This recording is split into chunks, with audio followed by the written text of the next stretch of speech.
The views and opinions expressed on this podcast are not necessarily representative of the coalition or any other entity. This content is intended for mature audiences only.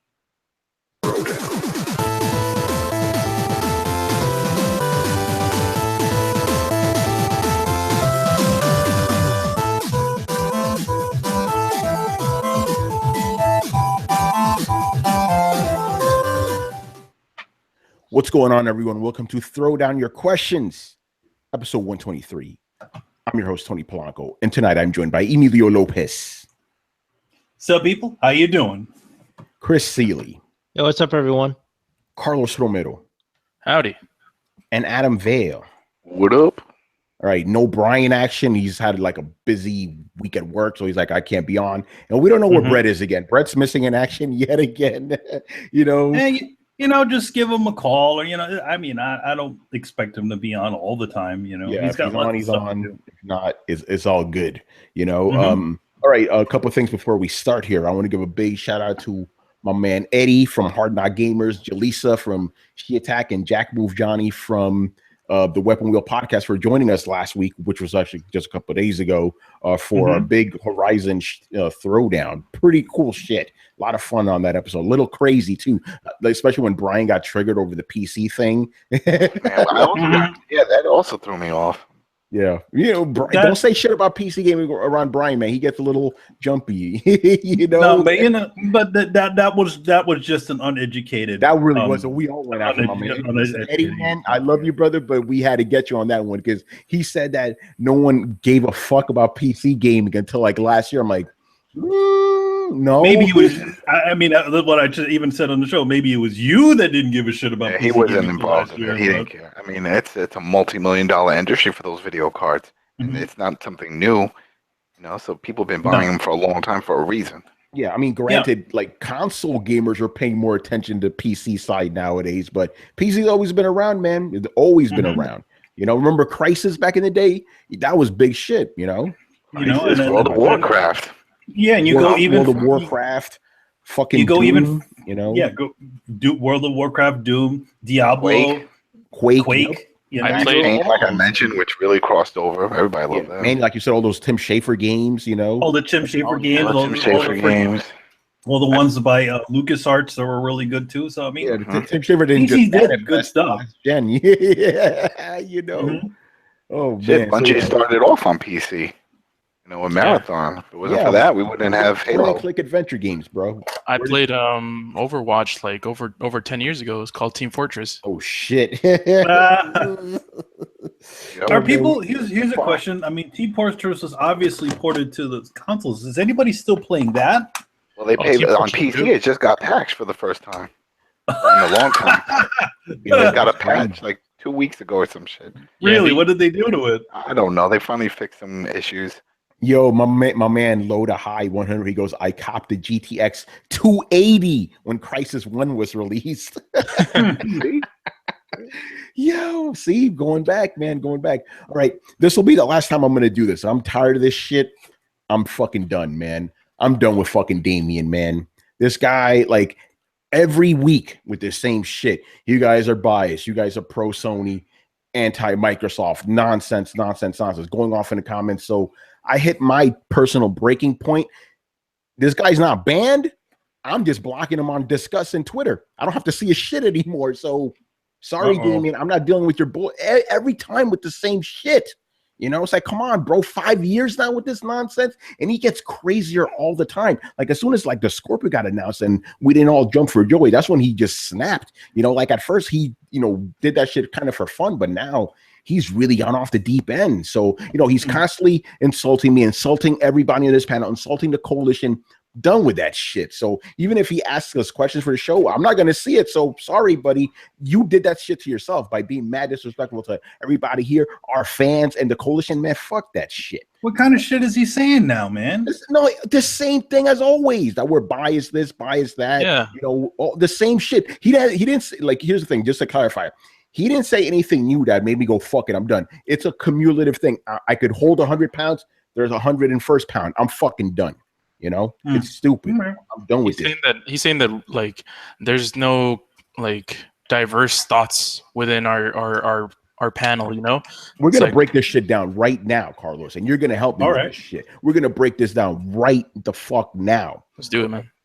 All right. Let's start off with Manny. I'm gonna start with you because I know you have the least amount. Okay, name all your consoles that you currently play. I currently play PlayStation 3 and PlayStation 4. All right, Carlos. What And do you on? I also have an Xbox 360. All right, Carlos. What are you on? PS Vita, PS4, and Pro, PC, Xbox.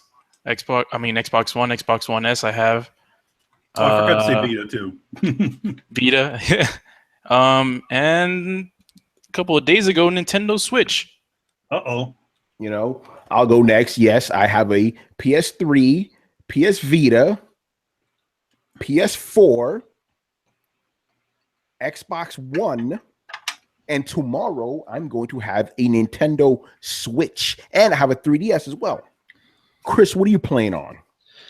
I play on PS4, the 3DS, Xbox One, PC, and a Vita. Yeah, I also forgot to mention that I also have a PC. And Adam, what are you playing on? Everything. PC, Game Boy, bringing it back. I got my Vita, well, my original PSP. My I man. got my Vita on my desk. I have my 3DS. All right. Yeah. I have my Xbox, with my Xbox One, but I'm really just using the PC version, so that's how I did Gears and stuff. There's no point in having it out of box. Of course, my PC, and I think there was something else. It'll come to me, but yeah. All right. Oh yeah, and then, of course, in my PS, Adam, how and my long have you PS4, been- and my PS3 How long have you been an Xbox Live member? since day one. Since so Carlos, that's 12 years for you too, I have- right? Yeah, but I checked. Both me and Adam have been an Xbox Live member for over 12 years. Okay. If he wants to check, you can see it's a Citizen. It's C1TIZ3N, and you'll see I have over 100,000 gamer score. Yeah. So basically, the point of all this was to show you that we got everything on lock, right? We got everything on lock here. Because somebody was saying, "Hey, maybe you should have an Xbox guy." We have Xbox guys on the fucking show. We have everybody here, bro. Like, I think I'm the only one that does not own an Xbox One. Brett, he's not here. What is he rocking with? PC and PS4. And before that, he was a huge Xbox guy since day one. Brian, PC, PS4, right? So we got everything covered, but I'm going to be completely honest with everyone. I know where all this comes from, right? Everybody knows, and it's not a secret, I prefer Sony, right? And since I host the show, everyone assumes it's a Sony show. That's what's going on here, because, and it happens all the fucking time. I'm going to give you a little story. A friend of ours, right? Dr. Suckit, whatever fuck he calls himself nowadays, right? When I first joined the coalition, he was like, "Yay, how come you guys aren't reviewing, what was that? I think it was Forza 2 at the point, or Forza Horizon. Was it Forza Horizon? Yeah, it was Forza Horizon 2 was out. Like, Tony, why didn't you review Forza Horizon 2? Why isn't your site covered? I'm like, what are you talking about? Richard Bailey just reviewed this shit. And he's like, no, I want you to review it. That's what's going on here. It's like we have all this diversity and shit. But since I'm the guy that runs the show and I prefer PlayStation, and that's just a fact I do, the whole show gets called the fucking Sony podcast, which is so fucking stupid. Again, even though I prefer Sony, what the fuck do I play with on a fucking this shit cost me $100. I ain't graded my bitch ass name on this shit. I bought this fucking controller, $70, Nintendo Switch. You're gonna tell me I'm a pony? Get the fuck out of here, bro. It's stupid, So, but just because I have a preference for Sony, and remember, there's a difference between having a preference and being a fucking corporate slave like Damien and his boys are. They don't see that shit. There is a difference. You can have a preference. You just can't be cocksucking the whole time, The one thing I for me, it's like, I don't, I'm not, beholden to any one of them. If Sony fucks up, then I'm cool. Then I'll go somewhere else. It's the same with any single console. I mean, for me, the only reason why I don't own an Xbox One is just there's not enough reasons for me specifically to own one. But I'm always looking for, I go to those things. I mean, we've said multiple years in a row that the Xbox conferences have been so much better than the Sony ones. Yeah, but they don't listen to that. As far as games go, it's, we're going to say this. We say it over and over. There are reasons I'd be excited to own about Xbox One, but the thing is that they need to keep that going. Keep offering new experiences, not just the same, blowing up the shit out of everything sort of stuff. That's at least what gets me interested. Yeah. And then, the other thing is like the whole balance thing, right? There was like, oh, you got to have balance. If you're going to diss this company, you got to diss that company. That's not the way it works, man. It's on a case by case basis, right? I remember one of our fans, I forget the guy's name, it was like a little nasty or something. We met him at E3, like at Roscoe's Chicken and Waffles, right? Cool motherfucker. We even had him on Throwdown a couple of times, right? He always spits this crazy shit, but he told me something that I still hold on to this day, because I remember like in the earliest of Throwdown, before we even hit double digits, right? I'm not talking about this Throwdown. I'm talking about the old school Throwdown, the Throwdown, right? Yep. Somebody goes, oh, you need to have more balance on this show. If you're going to say something bad about this company, you need to say something bad about this company and this company. And that kind of fucked with me. I'm like, maybe I should do that. And then my man was like, man, fuck that, man. You got to be honest with yourself, bro. You don't, dole shit out like that. You do the shit that makes sense to you. I'm like, okay, that's what I'm going to do then.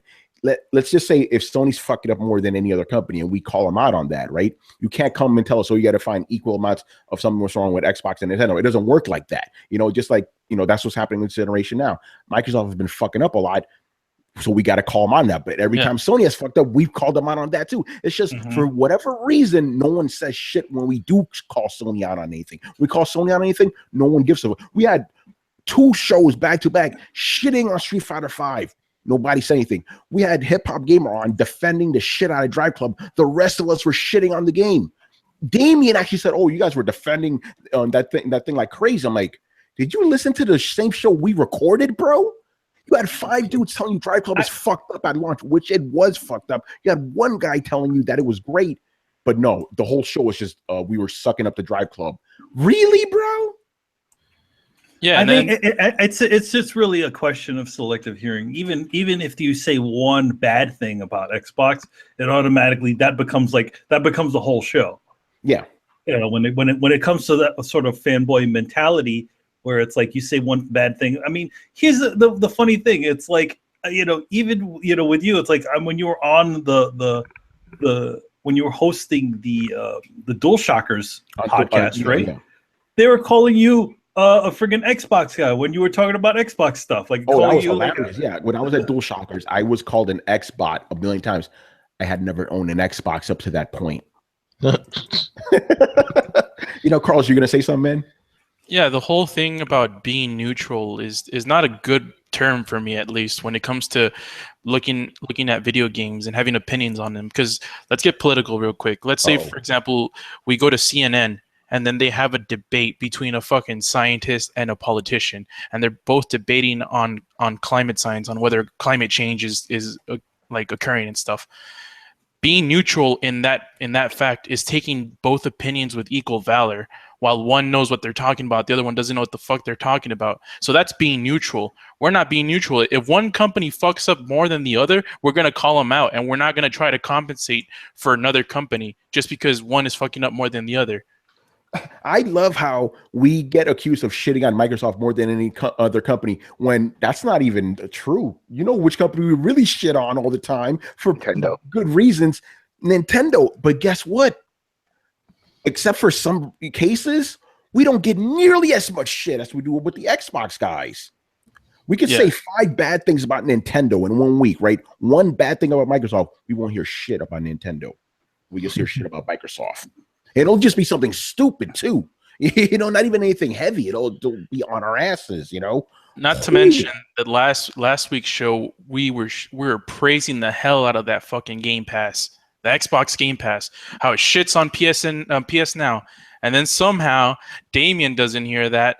He just goes into like an off topic, into a side thing, and which wasn't the main topic, which was how Xbox Game Pass is better than PS Now. But then he has selective hearing. He just thinks about what he wants to hear and wants to shit on us because we can't talk shit about Microsoft. This is the part I love, right? Because he goes, oh, you guys spent 30 minutes sucking Horizon's dick, right? Not me. Yeah, except for Adam. But I find it very funny when we spent nearly 40 minutes praising Gears of War 4. Where was Damien then? Pretty interesting. The main topic of the fucking show is about Horizon Zero Dawn, and we're not going to talk about it. Really? Come on, bro. And like Carl said, we spent a good amount of time talking about Xbox Game Pass. Hell, not only did the Throwdown, give it praise, we said it was better than PlayStation, whatever fuck it is, PlayStation Now. I specifically made a Tony Steak called Xbox Game Pass kills PlayStation Now. Damien didn't say anything. Is it not interesting? Because you agree with him. Because you're saying something positive. He won't mention anything. The thing about society is that we always tend to go toward the negative. It's why you can't have a news station that just talks about good news. Everybody is looking for reasons. Always concentrates on the negative sorts of things. Yeah. Yeah, it's insane. Yeah, and by the way, I just find it very funny how every time I make a video that's even slightly negative about Xbox, I get motherfuckers on my ass. But when I make a video that's blatantly against Sony, no one says anything. Very interesting, Yeah, and my last thing is going to be this. Damien, you say there's no Xbox person here, but I've been a longer paying subscriber of Xbox Live than you have. So, motherfucker. Let's just say that. Yeah, exactly. Come on, bro. Who has a higher gamer score? Who has oh yeah. And by the way, Adam, first fucking gamer score murders you. Yeah, what's yours? Yeah, my whole thing is, I think what he's really asking for is that he wants someone just to champion him. That's it. He just wants one guy, sort of like with the Nintendo guys that feel that Nintendo can do no wrong. He thinks that we should have one guy who's like, no, doesn't matter. Xbox could send us a piece of shit in a box. It's okay. We like we're not here for his confirmation bias. Exactly. Well, sorry, because you know what? We don't even have that for Sony. When Sony fucks up, we let them have it. We don't have fucking shills on the show, bro. We have real motherfuckers, man. If you want fake guys, go listen to those BG at T assholes. They tell you the shit you want to hear. We don't do that shit around. We don't kiss ass to any fucking company. You fuck up, we let you know. That's the whole premise of Throwdown. But no, he wants a guy specifically on here to suck the dick of Microsoft all day, every day, and to defend their honor. That's what he wants. And that's what any of these fanboys want. It's fucking stupid. And we don't do that shit around here. None of that fanboy shit around here. Damien is the prime example of the kind of person that we call out every single week on this fucking show. He is people like that. We want to highlight. It's like, you see these guys, don't take these motherfuckers seriously. They're bad for the industry. And yes, I said it. They're fucking toxic to the industry. We don't need shit like that. I'm being real right now. It's fucking stupid. And Damien, with that, you keep listening to the show. You keep commenting all you want. I'm just not going to fucking see it. I'm done with you, man. It's fucking dumb. Too much of this shit, bro. All right. But you know what? Even if we lose Damien as a, subscriber, it doesn't matter. Because at this point, we now have, at the time, last time I checked, 811 subscribers on YouTube, man. Throwdown, baby. Crazy, man. Let me tell you guys a little story, right? Carlos hit me up the other day. He was like, yo, we're at 799 of subscribers. I'm like, oh, shit. So I get on fucking Twitter. I'm like, yo, we need one more, dude, 800. And then a bunch of people hit me up going, yo, I just subscribed. Looked at the number, 799. I'm like, what the fuck? What the hell's going on here? So for another day, I'm refreshing at 799. I go on Twitter. I'm fucking raving and shit. I'm pissed off. My man, Mark, right? He hits me up. There's this site that actually takes real-time stats of YouTube shit. It was 802 at that point. I'm like, what the fuck? And it wasn't until today that it fixed itself.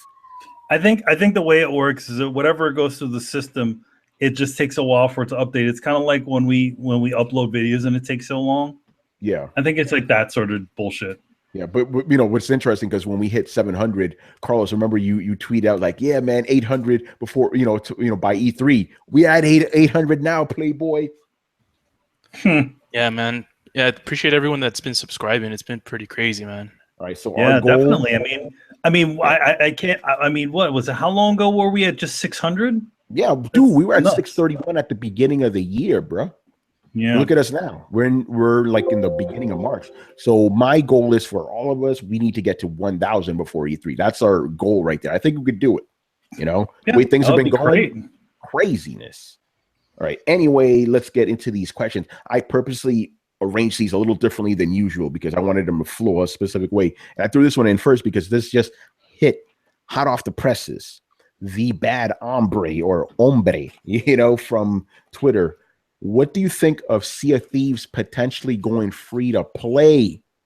This is hot off the presses, people. So I need to read this shit. This is from GamePer.com. This is the quote. At June 18th, job listing from Rare for retention designer reveals that Sea of Thieves for Xbox One is going to be free to play. Check out the responsibilities of quote unquote retention designer according to the job listing. So I'm just going to read all this shit. Partner with the production team to design complementary retention features, propose/execute strategies that successfully and measurably improve retention. Passionate about developing new mechanics and systems that delight and drives retention while right design, all this other bullshit. But yeah, it maybe this game's going free to play. But my question is, so this game is going to be like you have to pay for it every month? Was that supposed to be the original thing for Sea of Thieves? Like, I don't really know. Was it supposed to be a subscription program? I just thought it was just some sort of pirate game with MMO parts to it. That's what I thought too. Right? Because you don't have to pay for Destiny every month. Well, I mean, besides DLC. Yeah, except for DLC. I don't know. Maybe somebody in the chat could let us know. But was this game supposed to be like? What do you call it when it's not free to play? What do you call that? Not free to play. Yeah, like what do you call it? I don't know. Subscription. Yeah. Yeah, I didn't even know. I didn't even have any inkling that anybody was supposed to do like a subscription to it. Yeah. Other than it just means that you can just download it for free without having to pay anything. That's it too. Yo, by the way, this dude Techno Fabulous in the chat, he has 200,000 gamer score. There you go. Done. But yeah, so my question is Sea of Thieves going free to play like a big deal? To those who care. It's a weird thing because I don't know if anybody would have bought. I don't know if anybody would have bought Sea of Thieves. That's just me.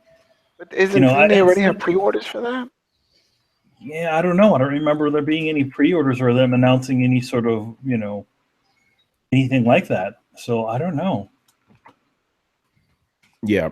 By the way, and I need to just point this out: if this was a pro Sony podcast, we'd be saying, yeah, they're done because of this. They're fucking done. My question is, does it matter? I didn't even know this shit was like you had to pay to play anyway. I know some people are looking forward to it because they're MMO stuff, but I didn't know it was going to be subscription based. Like this news to me is like, isn't that how it's supposed to be? Yeah, that's what I'm saying. But you pay your $60 and you just play the game. What I'm saying, like this. Well, now I guess it's just fully free then, huh? Is that what they mean? It's just a free game? I think it's just a free. I think what it's sounding like, it's a full-on free game. Yeah. You're right, because if it's free to play, do you even have to pay the $60? I don't really know how free to play. Yeah, I don't think so. I mean, I think it's free to play. I don't know how free to play works at all. So free to play games, you can download them and play them for free. The more you play, the more you get to unlock things. But you can speed up the process by paying something. Yeah, you can get unlockables. You can get different things. Oh yeah, you know what? You're right. Like Warframe, Brian's favorite game, that's free to play, right? You just download the shit. There's a couple of games on PS4 when they launched that were free to play. Something, that first person shooting game, forgot the fucking name. Yeah, and what else? Yeah, there's a bunch of MMOs. DC Universe went free to play, so it Star Trek so it's gonna be one of those games then. Yeah. Listen, I'm gonna be honest with you, and again, I know some guys going, "Oh, Tony, you just hate on Xbox." It's a fucking MMO. I don't care.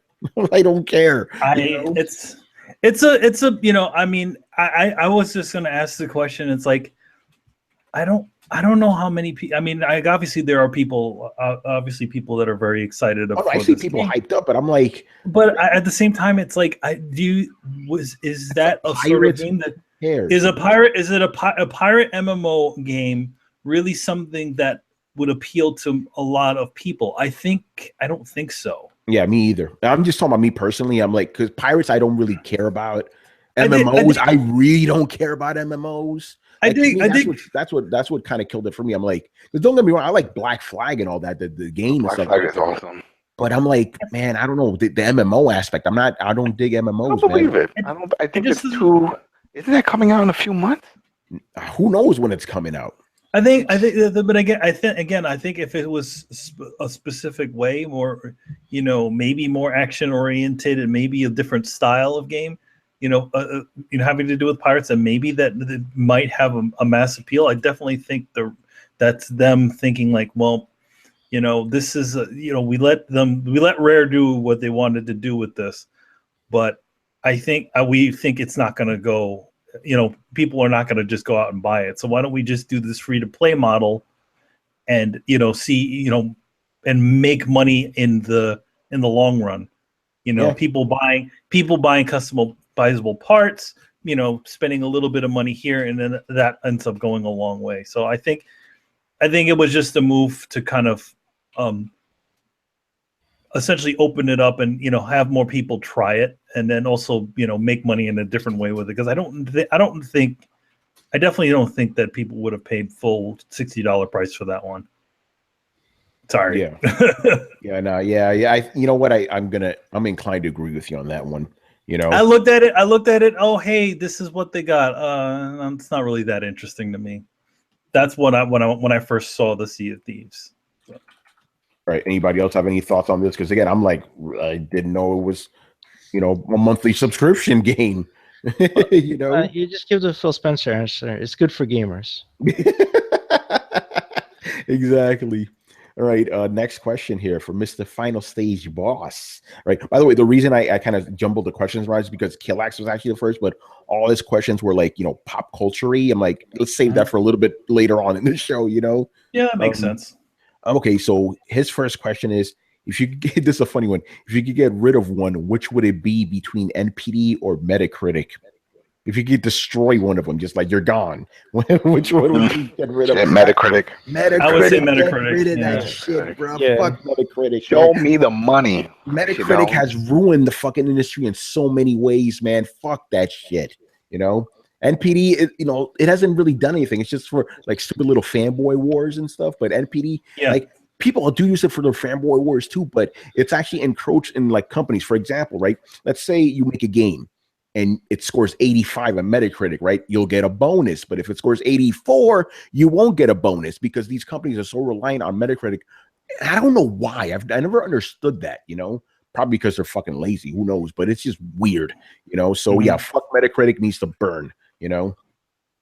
But the thing is that sort of Metacritic thing does not make any sort of sense. For it the makes one no reason. sense. Because obviously sales and matter the most, right? So you'll have games that are really great, have gotten really great Metacritic scores, Eco, right, and games like that, gotten very great scores, but they've never hit that well. Yeah. For the mass It's audience. stupid. But the ironic thing is, if a game has a bad Metacritic, that will affect its sales. Yeah. Because unlike the movie industry, look at Transformers, right? Those movies always review terribly. They make billions and billions of dollars. Yet if a game reviews bad, that game ain't fucking selling. Go ahead, Chris. Well, it can also be easily skewed. And, look at... if you look at right now, look at Zelda. It's at 98%. It's like they're like, oh, it's the best Zelda game ever, or whatever, right? Did you see the top of that list? The first is Grand Theft Auto 5. Second, Tony Hawk 2. Tony Hawk Pro Skater 2. Wow. And and one bad score can bring a game down. So look at Horizon. Horizon has great scores across the board, and then you get 150 score, which I was playing before. And I disagreed with US Gamer that a 5 out of 10 is pretty much a broken game, and that's what they gave Horizon. It drags its score down, right? Yeah. So it's too easy to have an agenda and drag a game either up or down. So that's what were the flaws? What did they find? The flaws? Oh, bland story, bland hero, derivative gameplay. All the things they credited Zelda for, basically. Yeah, but here's my favorite part, Adam, because I know you didn't read this shit.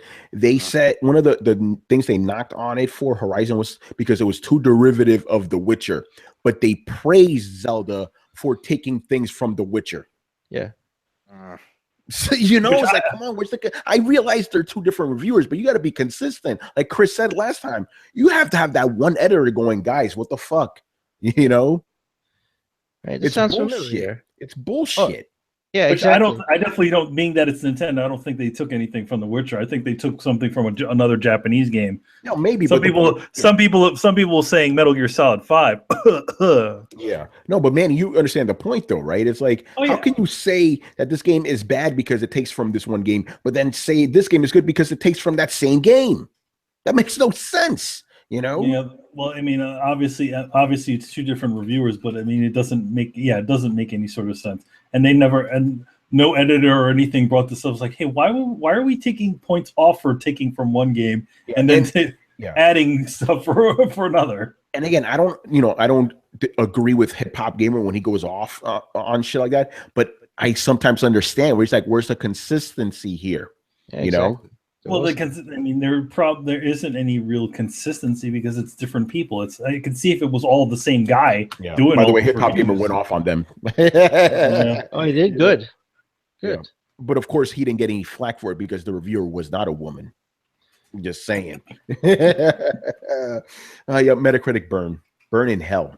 Yeah, I really think that here's the thing, you can compare Metacritic to like something like Rotten Tomatoes, and which essentially Metacritic is the Rotten Tomatoes of video games. Yeah. But the thing is that just because of Metacritic isn't even for video games, so that's the funny thing. Oh, Metacritic is for everything, for music, movies, all that shit. Yeah, it's got everything. But you know what? But for some reason, video games. Guess what? A record company's not going to deduct, like a artist, money and shit because they get a bad Metacritic, so no one gives a fuck. You know? Yeah. It's no only one's going to go, hey, I somehow don't have a means bad Metacritic score. I'm not going to go see King Kong now. No one says that shit. Only video games are really. They only do that. They only do that with Rotten Tomatoes. Yeah. It's fucking all right. Yeah, how did Kong do? Did Kong do anything? No, it comes out Friday. Thank you. Somebody told me it was coming out Friday. Thank God they were fucking. No, wrong. it's this weekend is Logan. Yeah, Rogan. Good movie, by the way. Go see it. Next question. With the announcement of Xbox Game Pass, do you think we have too many subscription services? I think so. For a while, yeah. Let's break it down, and you guys fill in the ones I'm missing. PlayStation, PlayStation Plus, Xbox Live, EA Pass, right? EA Access, whatever the fuck it's called. Uplay. Uplay. Is Origin's not? Is that subscription too? No, it's not. And then you have Game Pass. So we named 5 of them.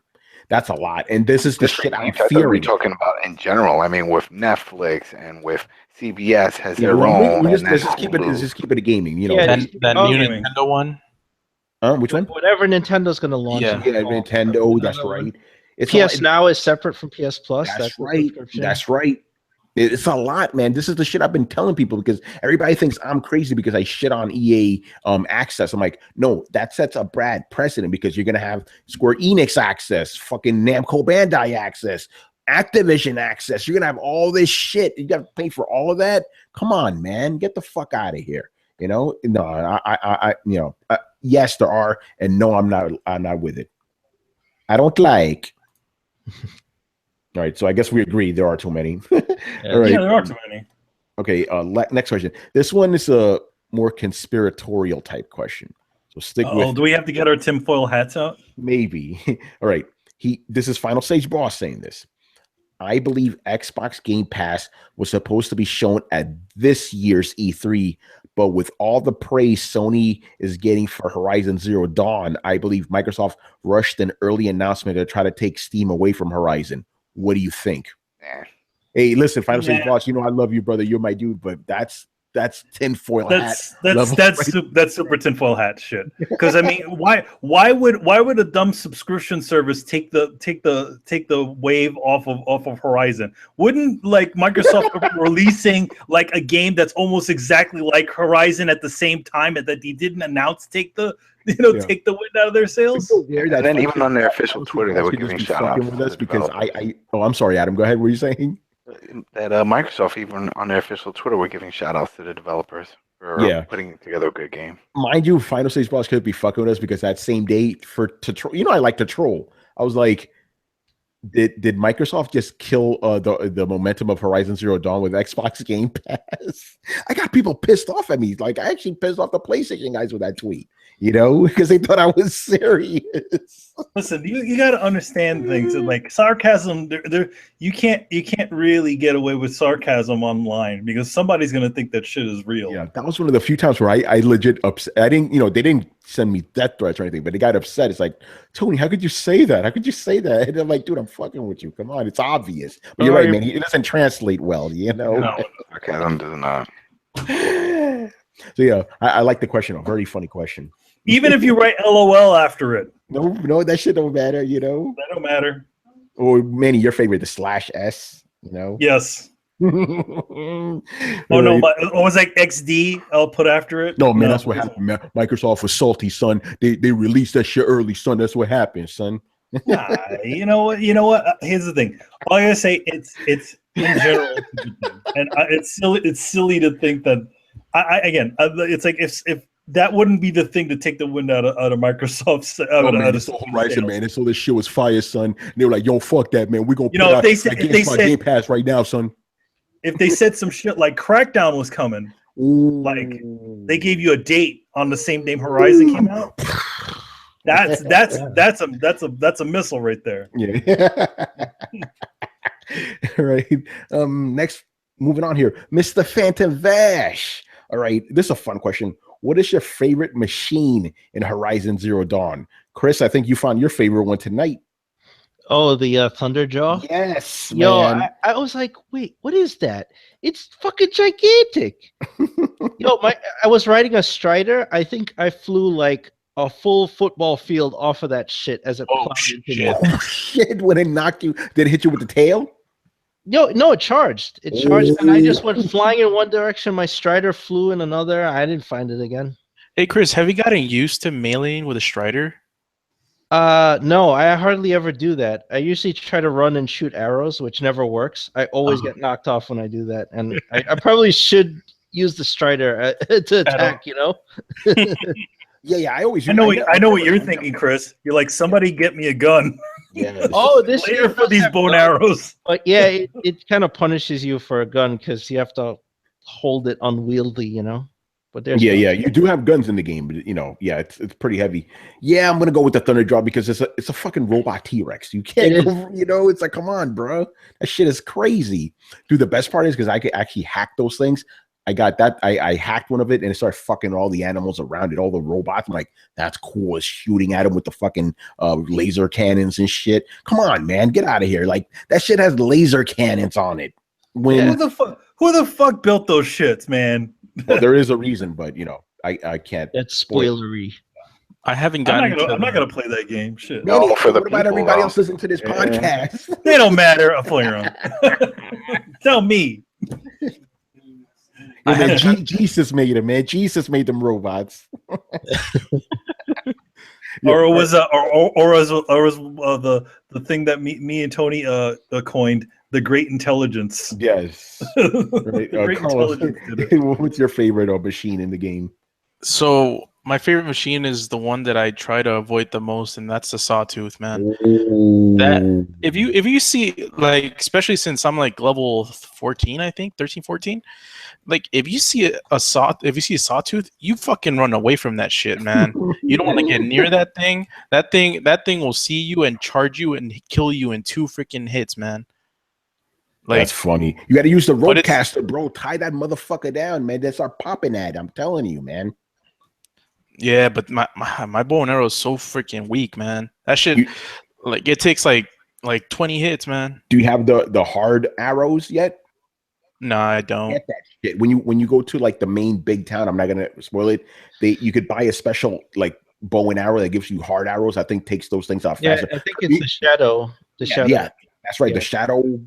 The shadow ward something. Chris, what was it called? The shadow hunters. Yeah. Buy that shit. It has these special arrows that are like hard tipped. They take those things out, and you gotta hit the weak points. But my favorite thing about those things is because remember, Sawtooths are always surrounded by other ones, right? When you can actually hack those things, you hack that motherfucker, he'll take out everybody because those things are crazy, you know. Oh yeah, I love those things, man. Sawtooths are awesome, dude. It's a robotic saber-tooth tiger. You can't go wrong with that, you know. Fucking awesome. I wish he could ride that thing. Yeah, I was thinking the same thing. I'm like, oh, can I write it? Oh, I'm like, oh man, let me write that motherfucker real quick. All right, next question here. Do you believe Sony will license out this is a good question, by the way. Do you believe Sony will license out the Decima Engine as a way to attract and create second-party deals similar to what they have done or are doing with supermassive games with Until Dawn and Kojima Productions with Death Stranding? Yeah, I definitely think they'll do it. But I don't think here's the thing.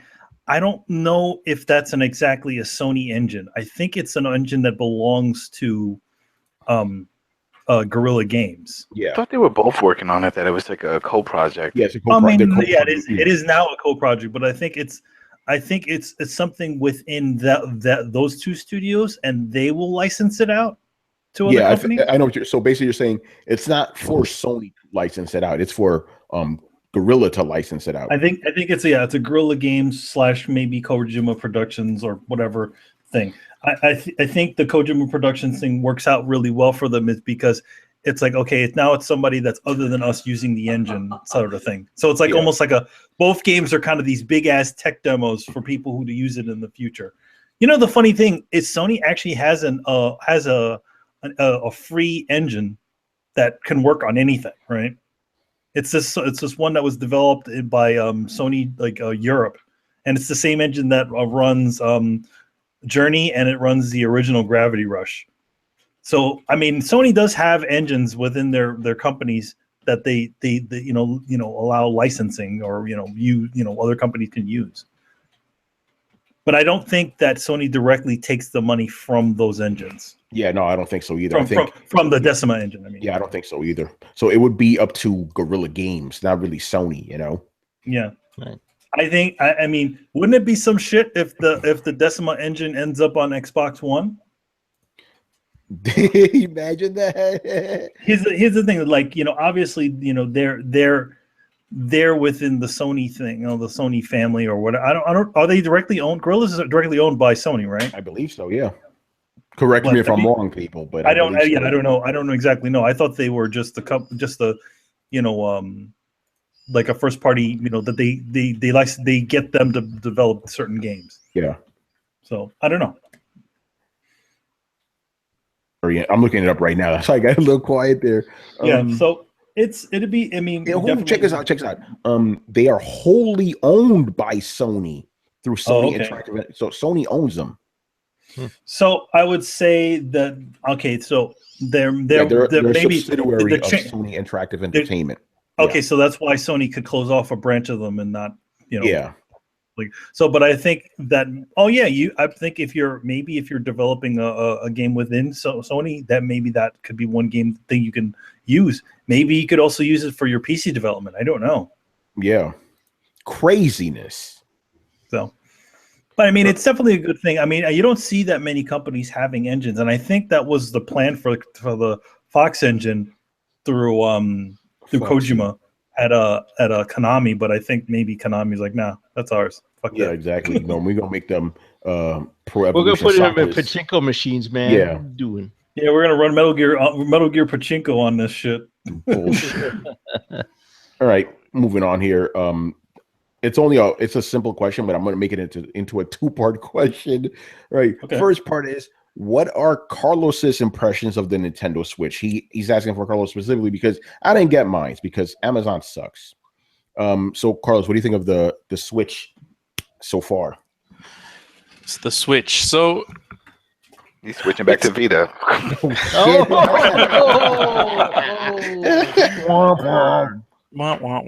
So it's it's a little bit of a mixed bag. Like, yeah, Tony's showing the Pro controller. Man. Listen, Carlos, do you need this or not? Yes, you definitely need a Pro controller. If you want to play traditionally, you want to buy a Pro controller.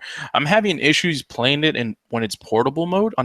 So that means that the Joy-Cons are docked into the Switch and you play it like that, because the right Joy-Con, the thumbstick is a little bit far away from the buttons, and it's like directly below it, so it's not as ergonomic as you wish it would be.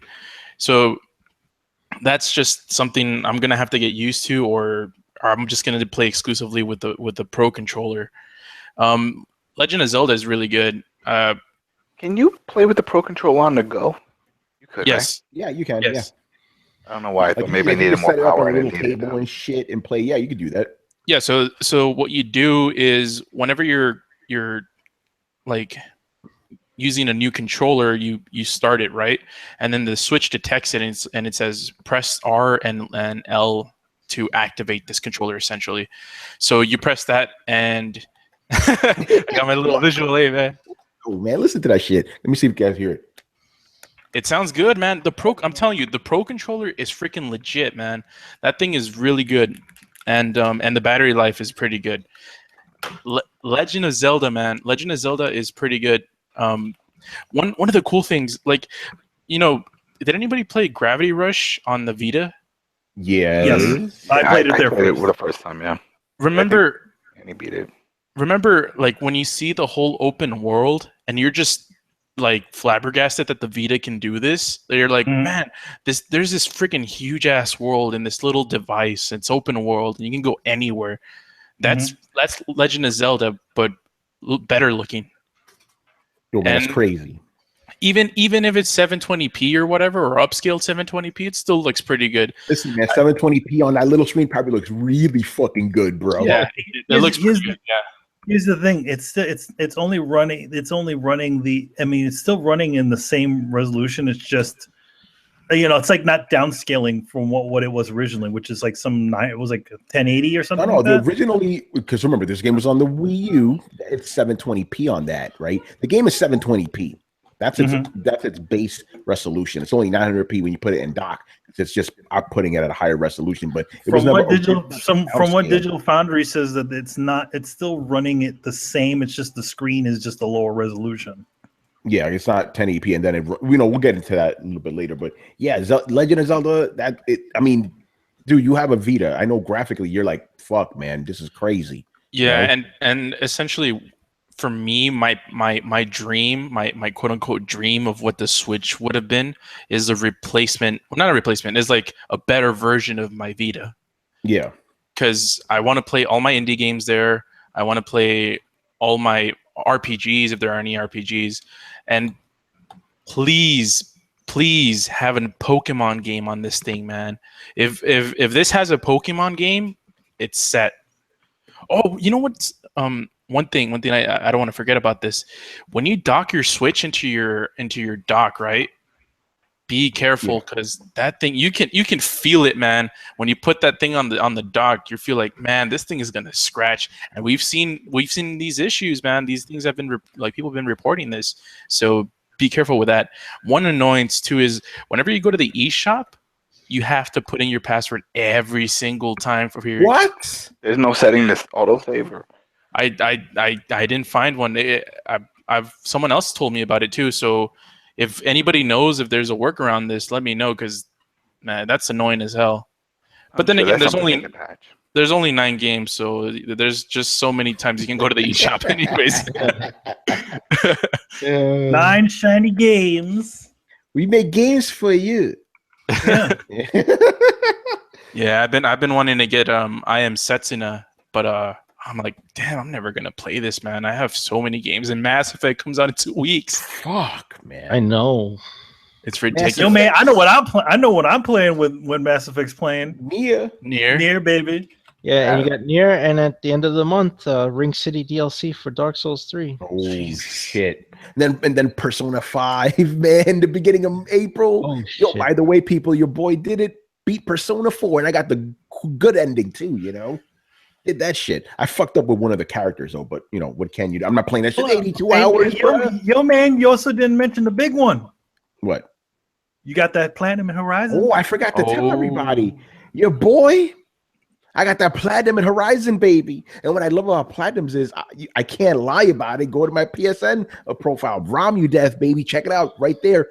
Motherfucking 100% until they add DLC. I tell you, I mean, I think we probably talked about this before, but like when you ended off that game, it was like 68%. You almost had 70. So you did it with a pretty normal playthrough. You didn't do too many. Like you did the side quests, but not all the side quests, and searched most things out. But holy shit! that's pretty How good. did I not mention this on the last Throwdown? I had already gotten to. I guess it was just a crazy episode. I had already gotten to platinum. No, you did. At the end of the show, you were like, "Man, I forgot to remember to say that." So yeah. Platinum. Yeah, you're right. But here's the thing, because people were asking me how many playthroughs. Just one. You only need one playthrough. Only thing I will tell you guys right now: if you're playing the game, whenever you get into a conversation, always pick the heart option. That's all I'm going to tell you. Always pick the hard option. Good. I've been doing that. Good. Stick with that. And there's also, again, I'm not going to explain anything. There's one part where somebody challenges you to a duel. Don't fucking do it. Don't do it. Let that man down. It's like, nigga, I'm not fighting you. Go home. Tell him to go home. Oh, I think I could tell who it is too. Yeah, you know what I'm talking. Don't do it. Don't do it. He's gonna code you. Like, no, I'm gonna fuck you. Nope, not doing it. So if you do that, because there's one trophy you can miss, and if you fuck up, you have to play the whole game again.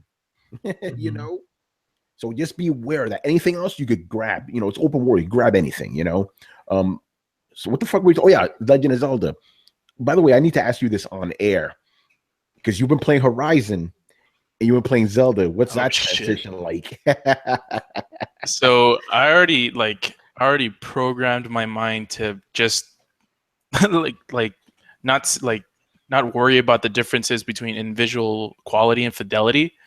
So yeah, I played Horizon first, so I'm playing Horizon mostly, and I mean, that shit looks freaking ridiculous.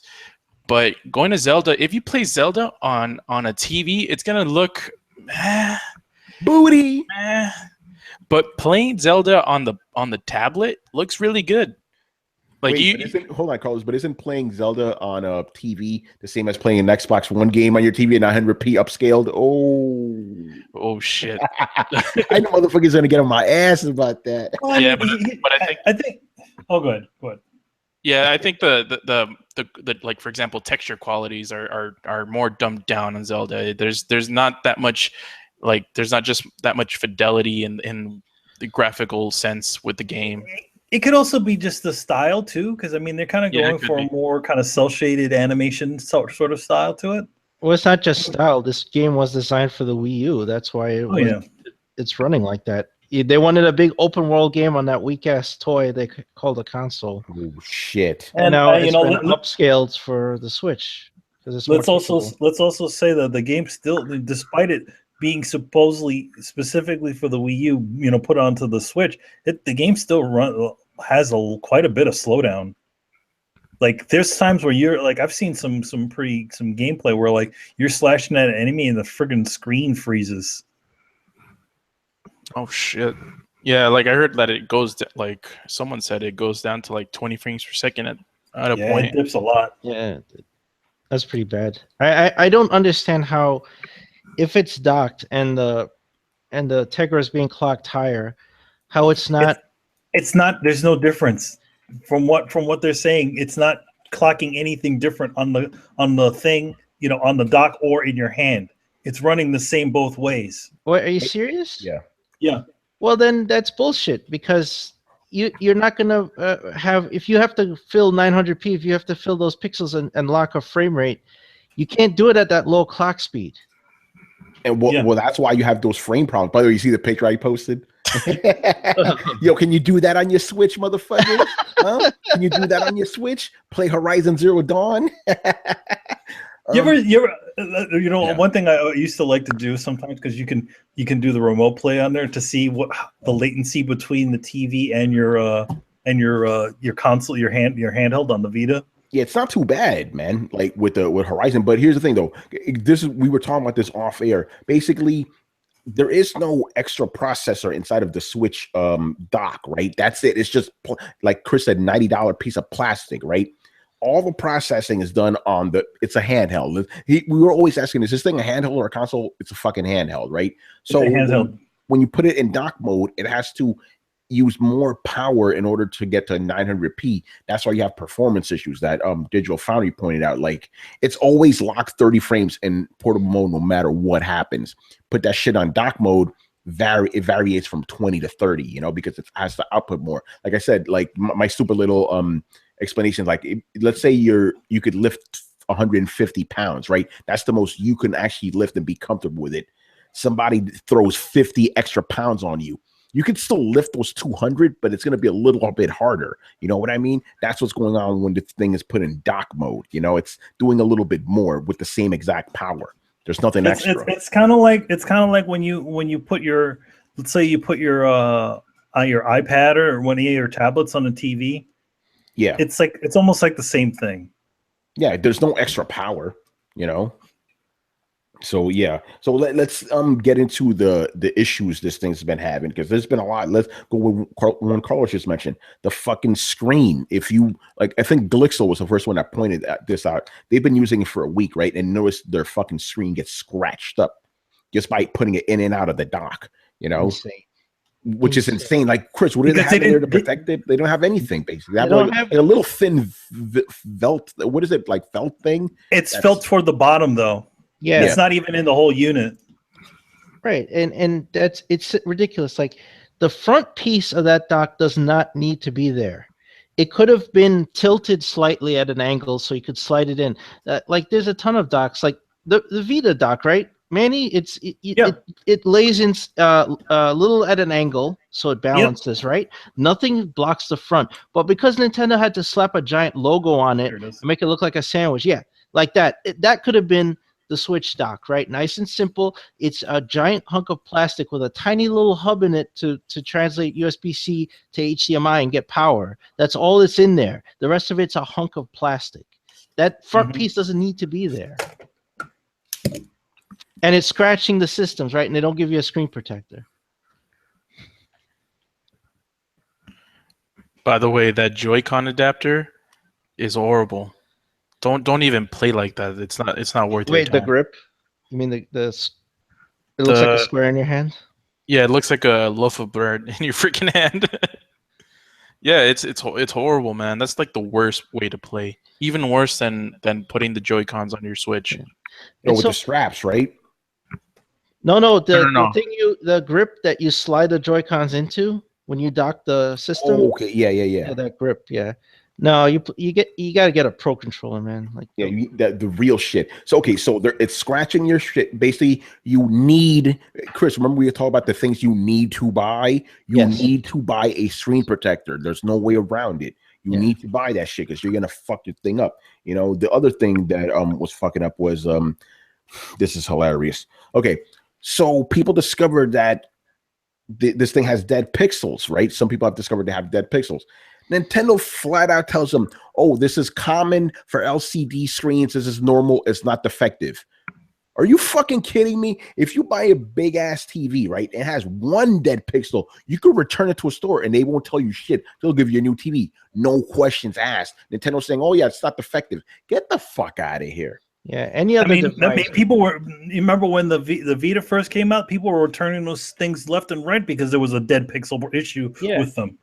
Yeah. Go ahead, Chris. And any other device that does that, they'll return it. Anyone else would get crucified, just like Manny said. The Vita Sony got crucified. Yes, exactly. And if anyone else did that, they would get crucified as well. Like if Apple had that issue or whatever. But that is a defect. It is absolutely, your screen has imperfections. If a gaming monitor had dead pixels, people would be livid, right? But you can't go and say, oh, dead pixels. It's not like it's going to get better with firmware. It's broken, right? It needs to be replaced. So they have to own up to that. They can't peddle that bullshit. There's a bullshit line, and everybody should call them out on that. If you're an apologist, you're a fucking moron if you're buying that line. I'm sorry. I'm just calling it out right now. If you buy that line like, oh, that's a defect, you're a fucking idiot. And then these same dudes are going around saying, "Oh yeah, but these are the things you're gonna, run into when you buy a system on day one." While that is technically true, that's not a fucking valid excuse, man. No, that's not a fucking valid excuse. You can't go, "Oh, I have dead pixels on my shit. It's my fault." It's like you just bought this crazy, this expensive piece of tech, and it has all these issues. Why are you going to apologize? And why don't you just wait until they fucking fix it? But this is what's going on. These guys are like apologizing for these things left and right. The other thing is the fucking one of the Joy-Cons, the left one, gets out of sync, and Nintendo is saying, "Oh, it's your fault if that happens." Yeah. Come on, man. Well, that's exactly what I said that would happen. Like, Kristen was asking me about that before when the desync just happened, and I said, "Watch, they're going to run their playbook. They're going to say they're going to put it on the consumer. They're going to say it's your fault and you need to keep it away from wireless devices. That's the first thing I said to her. Keep it No away from wireless devices. And no sooner did I say that they put out that statement. That's exactly what they said. The aquarium thing was just a bonus. That to me was like, that was like being brained in the head. I was like, an aquarium? Are you fucking for real? Now, first of all, yes, if you sank your Switch into the aquarium, the Bluetooth won't work. But also the Switch wouldn't work either, so that's not a good idea. But having an aquarium in your room where the Switch is not going to affect the signal. That is a ridiculous statement. Yeah, so fucking, and people buy this shit. That's the thing that kills me about this. Like people go, oh, yeah, it's a day one system. These things happen. Come on, son. If it was anybody else, man, you'd be on their ass. Yes. Come on, get the fuck out of here. Remember the iPhone, they had the bend gate. Remember? Yeah, that's right. People were pissed, man. Oh, not have this. Yo, imagine if these things exploded. I want to hear what these guys would have said about that shit. Oh, it's a day one system. Don't worry. Oh, no, it's your fault, man. It killed my dog, but fuck it, Why were you playing it? Just look at it. Yo, these people, man. So there's these obvious issues, and we didn't talk about the strap issue, did we? Like, if you don't pop basically, you have your Joy-Con, and you could strap this little thing on it, right? And you could strap it to your hand, right? The thing is, if you look at the Joy-Cons, they have these little plus and minuses, right?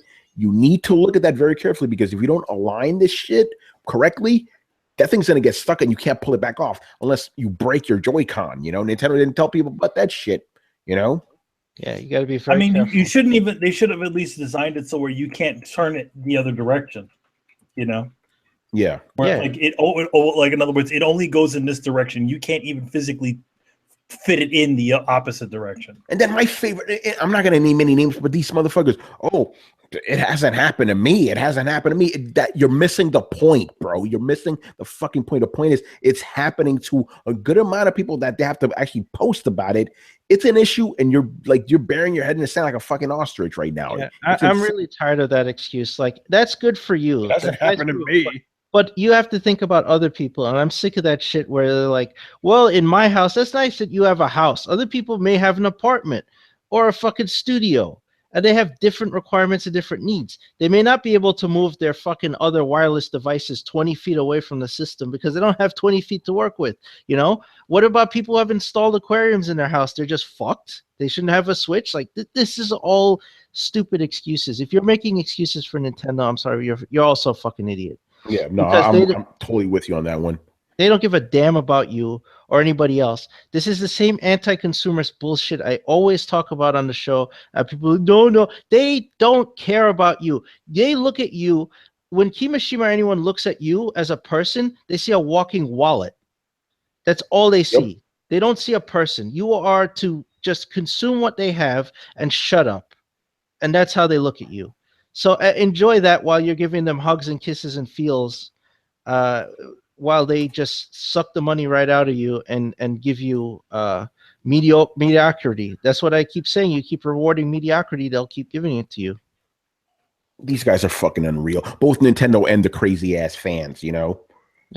All right. Anyway, let's move on. The next series of questions are going to be like pop culture-y questions, But here's the last one from Mr. Fan and Vash. He goes, has there ever been an anime you were enjoying only for it to give you an anime, quote unquote, anime only ending and piss you off, basically telling you to read the manga or light novels if you want the true ending? All right. So has that happened to anyone? Has there ever been anything like that? Oh yeah. Like, here's a perfect example. Like, Full Metal Alchemist. Like, what the fuck is that shit?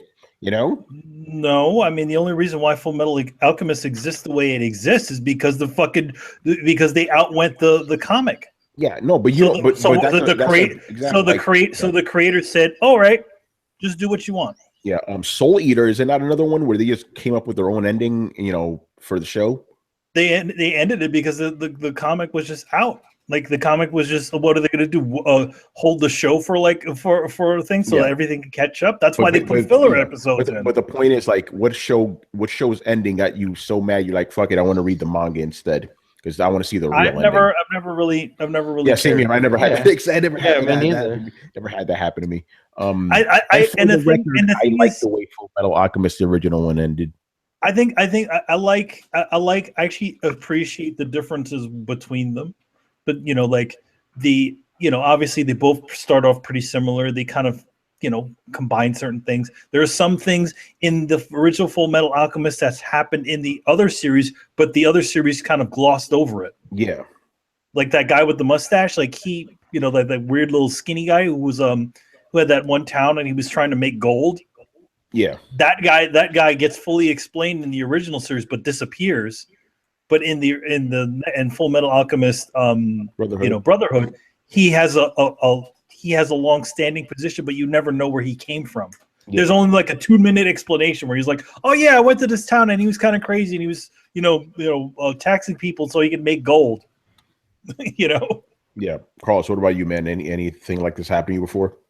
Yeah, Hunter x Hunter, like the freaking anime is amazing, but it just stopped abruptly, and then I went to the manga. One? Yeah, no, the last one, the later one. Yeah, I never watched the original one. That one even ended even earlier than the latest one. So that one ended, and I was like, man, this is so incomplete. And then I started reading the manga, and I caught up, and I was reading it weekly, and I hate myself even more because that freaking that mangaka guy, I forgot what his name is. That guy's even worse, man. Like they should have just I should have just stopped with the anime because that dude takes hiatuses like no one's business, man. Yeah, damn. I mean, he never finished Yu Yu Hakusho. Yeah, I think his name's Togashi or something like that. Yeah, he never finished it. Yeah, that's and another one like Claymore. I don't know if you guys watch Claymore. Yeah, I remember Claymore. That shit's different too. Way different.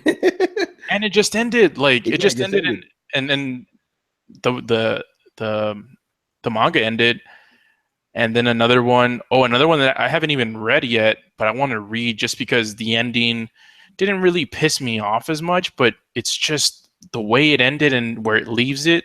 And it's continued, like it continued actually last year, but it's fucking horrible adaptation. It's fucking Berserk. Like, shit, yeah. I just want to read the manga now because the way the original Berserk anime ended, you're like, what the fuck? Like, where the hell? Like, what's gonna happen? But obviously, there was like this huge gap in time between the last Berserk and then the anime relaunch that came out last year. But then that relaunch was horrible, man. It was all this CG bullshit. Yeah, the relaunch literally just retold what was in the original OVAs. Like that was like all that original stuff, and it never. The only point, you got to think about when we were watching it back in the day, and we're like, okay, what the fuck? And then we're playing the sort of the Berserk game, and we're like, when the fuck did this shit happen? Asuka's a freaking mute. He's got this little fairy that hangs around with him called Puck. What the fuck happened here? It's crazy. Adam, do you have anything to say? Do you even watch anime? I don't know if you watch anime. Like I used to. Remember, I just got the Crunchyroll. Yeah, that's right. So I don't know. Can you answer anything about that? I think Carlos is going to be the only one that answers this one. Yeah, no, probably just Carlos on that one. I've never had the urge to kind of run through some of the animes. I mean, not the animes, but the manga. I sometimes the amount of content, especially when you see a lot of those mangas, it's a little overwhelming. Yeah. You know what I mean? Like, you can't just pick up a book.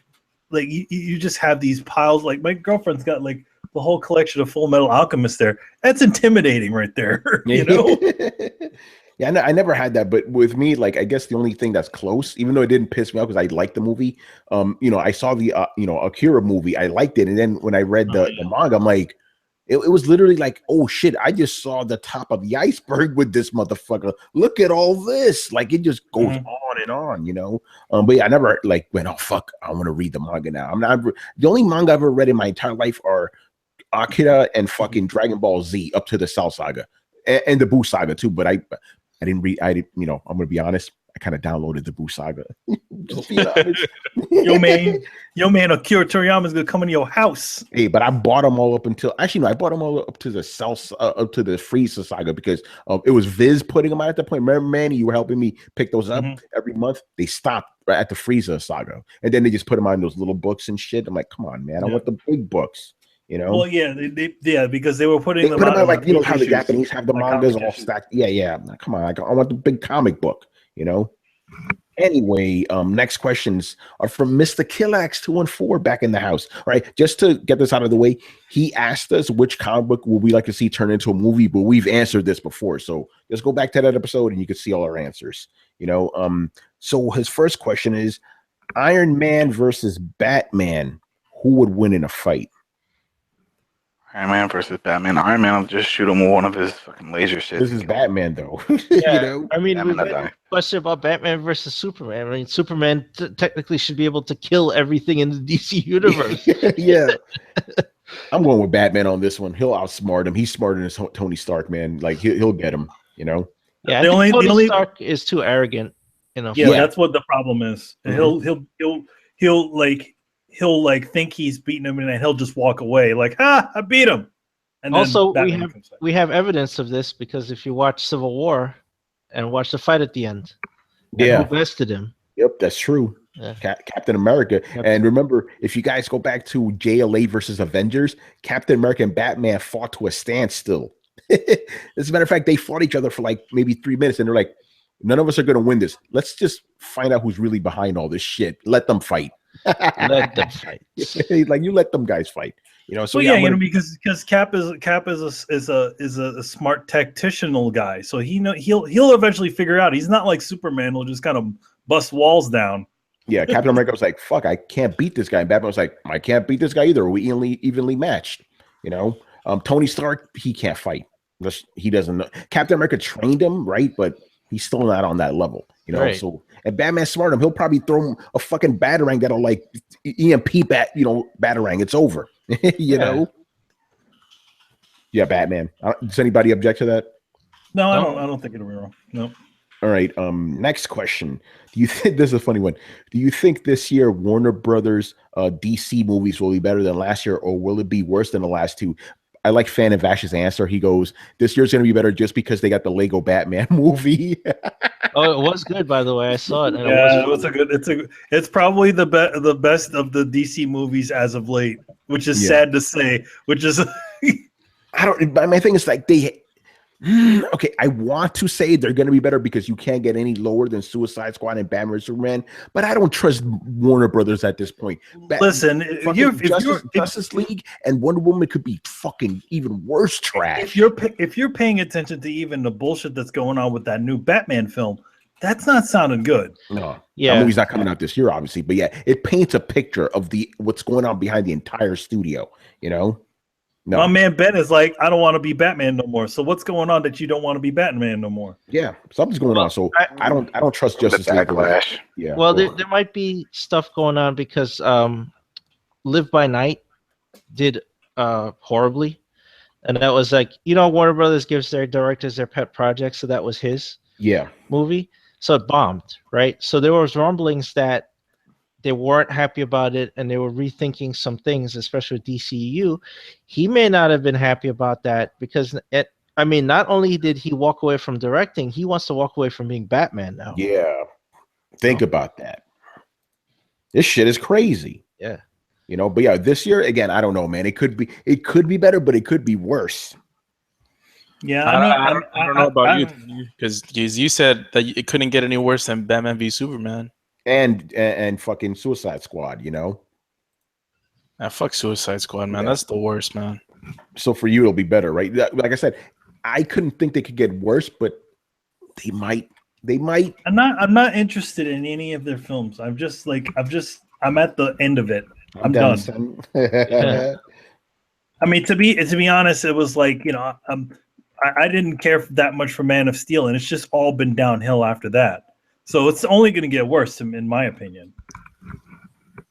I ain't falling for the rope-a-dope this time with those shitty fucking Marvel films like Ghost Rider and all those other things that followed. Yeah, I don't blame you, man. All right. So anybody else want to say anything about these?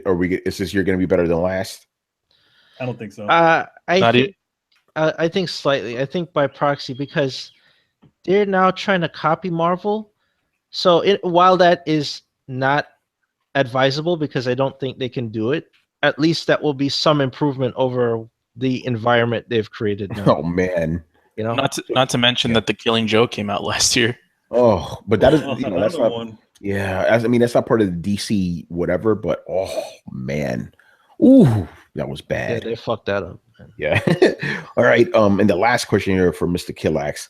Which supervillain would you like to be? The Jewish one. The Jewish villain? Whoa, what? Whoa, what's up? Magneto. I don't know. Would Just be throw a Magneto? twist in there. Magneto, I always then. feel like they're like, Yeah. German or Czech. There's always something with them. Well, what about Magneto? He's Jewish. Yes, thank God. Yeah. Supervillain.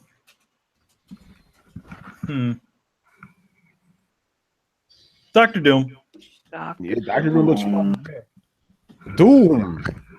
But then again, I don't want to be crazy. He's not That really dude's crazy. I mean, he actually He's is kind of crazy. nutty. Yeah.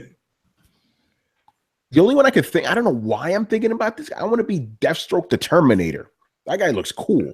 You know, he's not really crazy. You know, he's fighting the Teen Titans and shit. You know, probably because I'm really enjoying the new series by my man, I'm forgetting the name of the fucking writer, but Christopher Priest. Great fucking series. Deathstroke is the man, you know? So yeah, since I can't think of anybody else, I'm gonna go with Deathstroke. The Terminator. Deathstroke the Terminator. Yeah, I'm right. It's funny because he's not like he wasn't a villain before. He isn't though. He straddles that fence, you know what I mean? Mm-hmm. But he's still a bad. He's still, what is he? He's a merc for hire, you know. And I still think he's better than Deadshot, man. Deadshot's cool, but come on, Slade is better, man. Now, the only thing that kills Deadshot is that dopey eye thing. Yeah, it's kind of stupid. But then again, Deathstroke only has one eye too, you know. No, that dopey, that circle fuck shit, whatever the fuck that is on his eye. Actually, That you know looks what? stupid. That thing it helps him see better. Slade does. He only really has one eye, and he still sees better than him. No, You know? again, the Deadshot's like dome on his head looks stupid. Okay, you just don't like him from a Fucking eye. design standpoint. Yeah, just it's ugly. Just you know, if you're gonna have like even friggin' Will Smith's version of him kind of downplayed that stupid looking shit. Yeah, Chris, what about you? Lex Luthor, because I'd be fucking Money. wealthy. Yeah, and you know, I mean, his genius level is like ridiculous. Like, this is a man who probably could talk a sane, confident person into suicide. You know, that's how fucking smart he is. Oh man. So that's how dangerous he is. You know. By the way, Brett just texted me. He slept through Throwdown. Oh man. That's okay, man. Yes, It's all it's good. cool. What about you, Carlos? I kind of like Magneto too because it's like Magneto. you don't like the stuff he does arguably is justifiable, you know? And so you like even if like you can be a good person and still follow him and you don't feel like a supervillain, like, and you're not crazy and stuff like that, and you have a badass power. Yeah, the power of magnetics, man, that shit is crazy. The power of magnet. The power of I am Magneto, master of magnet. Damn, Brett was out. He's like, did I miss Thursday? Yeah, you did miss Thursday. Has he been asleep since Thursday? He's obviously been in the Odin sleep. Yeah, Yeah. you've been in the Odin sleep, bro. Carl, Adam, do you have a serious answer? Or Wait, what were we talking? What the what serious super? answer By the way, was, supervillain doesn't mean comic book villain. It could be any kind of villain, you know, because he just said supervillain. He didn't say comic book villain. supervillain. You could Maybe say Dr. even an Doom. anime villain. Doctor Doom is a good one, Dr. man. Doom. Dr. Doom would be the one. You know, I love Dr. Doom. I remember there were talks of having his own movie for a while, and then they just scrapped it. Yeah, they fucked. Oh, yeah, yeah, they, After Fan Force, they're not gonna do Yeah. anything anymore. Right? they fucked up Doctor Doom in both like iterations of Fantastic Four, man.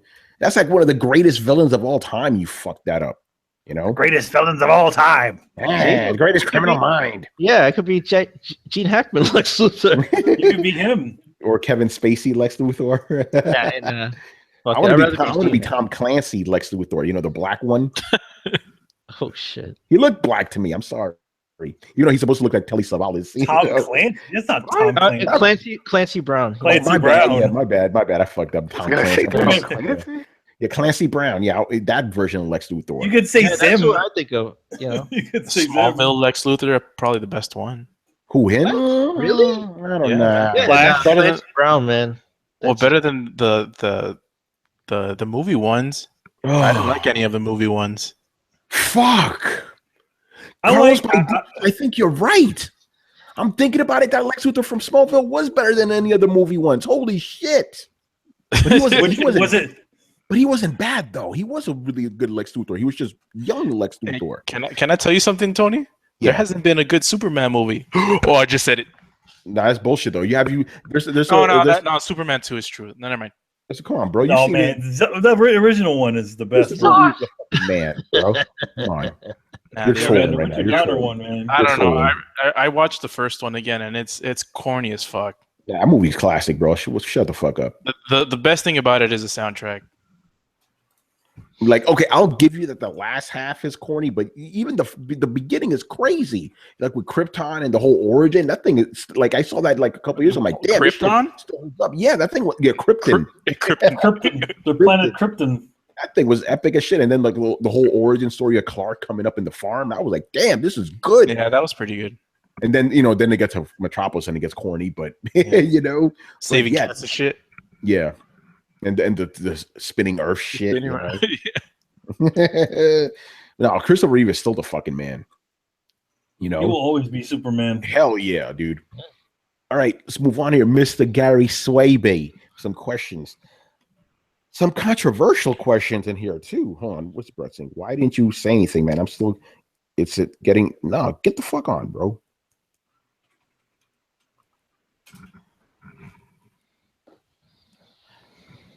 Oh, he's getting emotional. I mean, come on, man, get the fuck out of here. I just can't. I'll save that for the show.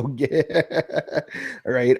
So his first question is, what are your views of BioWare under-sexualizing female characters to discourage the quote-unquote male gaze, and you think they try too hard to be diverse?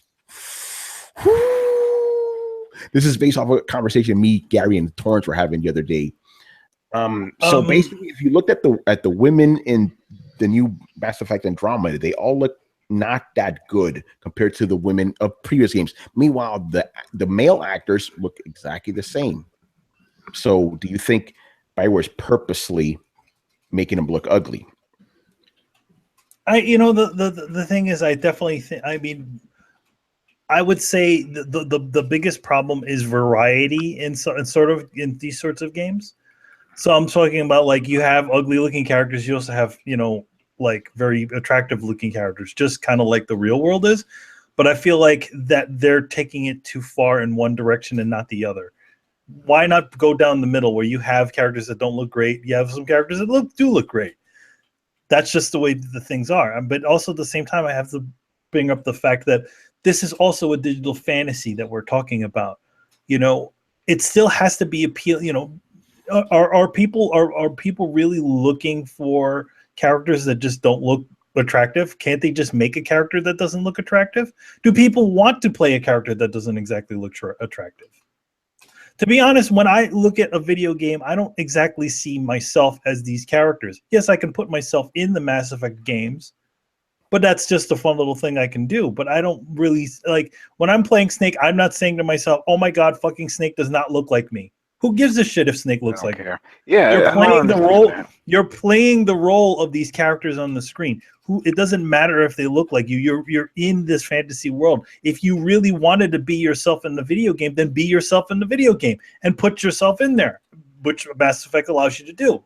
Yeah, yeah. I don't know. Like I said, I can't really speak to their motivation, but it seems like that's what's going on because there's certain people that think like, oh, these women look too good. You can't make them look good. Some of that may even be happening with Horizon. Like there's no attractive women in that game, even though the guys look all fine, it's really weird. So something like that could be happening. Because again, if you look at the voice actors for the main girl, I was going to call her Shepard. It's not Shepard now. Ryder, right? She's fucking gorgeous, right? And you look at her character, it's like, Ooh, Well, what happened? here's the thing about Shepard, ladies.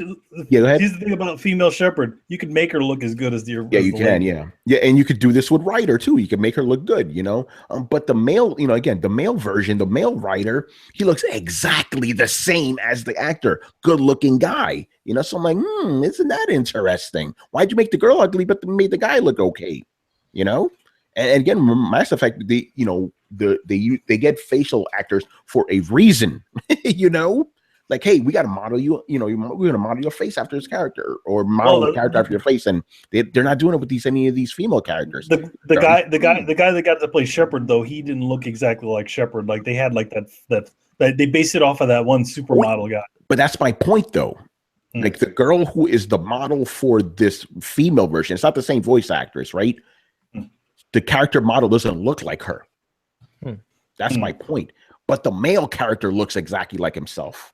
Well, go back to Miranda. For a long time, the same, you know. It was always said that they were just over exaggerating the women, you know, and the big boobs and the big ass and all that. So maybe they're just trying to put a spin on it. It's like, hey, average people.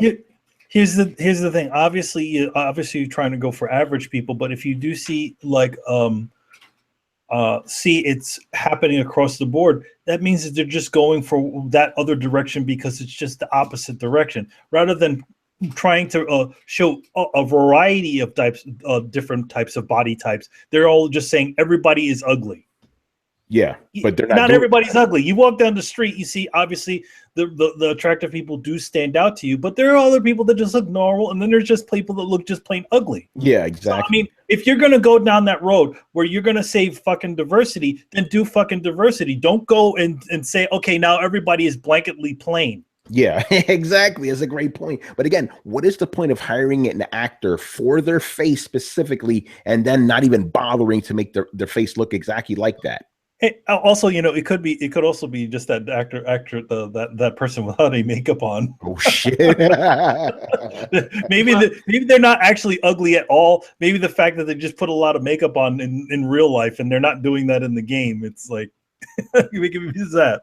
Man, again, we can't speak, but it's suspect. Well, I just think that, I mean, the whole thing with RPG is that you get to experience like basically this fantasy, or whether it's a power fantasy or whatever. You know, we can't even get back to the moon yet, and you're going to other galaxies. It's the future. There's all these aliens, and we have all these relationships with all these people, and the universe was almost destroyed in the last game. There's all this stuff happening. So the fact that you have to go, we need diversity, so just put dumpy characters in here. It's like, hey, it's like, that would be like making a driving game where I get stuck in traffic all the time. Like, I already have that in real life. Like, I don't want to do that. Imagine somebody made, okay, I'm going to make a commuter driver instead of Forza. And you know what? You get to commute. You get stuck in traffic all the time. Well, that's a shitty game. I wouldn't play like The Getaway? Or like, oh my God, that's why that game bombed. You don't do that. You want GTA where it's like, well, if I plow into you, I don't have to call Geico. I just take off, like, you know, or just blow you up or do some crazy shit. Yeah, and let's just be honest, man. You don't want to look at ugly characters. You want everybody to be nice looking, man. That's what people want, you know? Yeah. Well, you, like you said, diversity. You could sprinkle them in or whatever. Yeah, and, a couple. Yeah, and you could alter your appearance. So it's like, why is it that I could do that, but then everybody around you is going to be just dumpy normal? It's like, look, that's like, why even make this in outer space? Why not just make you explore Hoboken? Then that's a real place. Yeah, that's like outer space in itself. It's crazy. Yeah, right. Again, it's like, okay, if we're gonna go diversity, then go full on diversity. Don't say, oh, hey, we just put a bunch of plain ugly people in here just because of diversity. No. The diversity is diversity. That means everybody. That means that there's ugly, pretty, halfway, and then there's just fucking trolls. Yeah. Damn. That means all these people exist in the world. So okay, if we're gonna go down the road, then go down that road. Don't tell me that everybody's plain, because not everybody's plain. You walk down the street, there's gonna be that one lady in the red dress, just like in the fucking Matrix. Yeah. Yeah, exactly. And diversity doesn't mean swinging the pendulum in the other direction. If you think that it's an unbalance in one way, then and you want to make diversity, that doesn't mean swinging the pendulum in the other direction. It means you make a balance, right? Yeah, well, I'm not going to get into it, but they have a different definition of diversity than what it actually. Diversity means diverse, but now they want it to mean something else. To be honest, diversity in general means what it really means to me. It means everybody's included. That means that you say, some people say that some things are not diverse, but yet no, they have Irish, they have people from Spain in there. Those people are considered diverse, even though they're white. Yeah. By the way, Brett, you showed up at the perfect time because this question is like tailor made for you, man. We're talking about midgets riding bikes. I'm sorry, what was that? Okay, this question is basically tailor-made for you. Okay, I'm going to read it to you, all right? Just the whole thing again. Okay, what are your views of BioWare under-sexualizing female characters to discourage the quote-unquote male gaze, and do you think they try too hard to be diverse in their games? We're talking about those ugly-ass females in Mass Effect Andromeda. You know what I'm talking about, bro. Yeah, I figured this was going to be a problem. I think I had mentioned this is one of the reasons that I was going to stay away from Andromeda for, I don't know, the last 4 to 6 months. Like I have this sneaking feeling that they're definitely using it to platform their own views. And I don't know, BioWare has become notorious for just allowing some of the most hateful, venomous kind of the most toxic form of progressivism. They seem to not care what anybody says or any of that. So they seem fully on the progressive bandwagon, or the super progressive alt left. I'm a big believer of the horseshoe theory. I'm not sure if you guys have heard about it. Oh yeah, no. Rachel told me about that. I'm like, oh yeah, that makes sense. We're basically when you have two extremes, they don't look different anymore. That's why I'm like, if you have the I was gonna say alternative, right? If you have the extreme right and extreme left, they're both the same at the end of the day, right? They're very similar. Yeah, liberalism, like extreme liberalism, actually bends its way back into super conservative values. Yeah, they're really prudish, like yeah. Well, and that's crazy. the thing, and that's the weird place that we've come to is that now we're having this backlash of conservatism, and that's really weird to me. That the liberal side, the super liberal side, is the one now dictating, what's morally and ethically right, what you can watch, what you can say, who you can think. Well, I think what you mean is that they get authoritarian. It's not liberal left and right. When you get into SJW territory where they're like, well, you have to accept all the pronouns of gay and all this, and then that's as authoritarian as if like somebody on the right saying, well, if you don't believe in Jesus, you're less than human, and exactly. It's like So, but those are authoritarian views. It's like you have to think the way I think, or else I shun you. You're dismissed. And that's what's happening on the left a lot. But a similar thing on both extremes. So yeah, I totally agree with you. But that's more of an authoritarian thing than a liberal thing. I consider myself progressive. I want to see some hot aliens, man. I grew up with Star Trek. Well, I want to be Captain Kirk, man. That's the thing. Like I consider myself progressive too, and so like I use the term. You're right. It bends more into authoritarianism. But it is the super progressive. I guess I'm trying not to throw stones here, but it is. It's just the SJW crowd. It's not even neoliberalism. That's what it's called. Neoliberalism. There you go. Jeez, okay, there we go. By the way, can we just segue into the next question because it ties directly into this? Man, Gary hit us with some like crazy ones. Okay, how can we stop SJWs from ruining the things we enjoy? Oh man, go for it, fellas. Vote with your wallet. That's it. Yeah, That's pretty much it. That's from Nailed it, man. That sort of stuff. Even in general, the things that people complain about, not being this or not being that. When you start still seeing that the sales of these things are not affected at all, that's people voting with their wallet. Not everybody wants to go on the internet and complain about how this thing doesn't represent them. They want to see the things they want to see.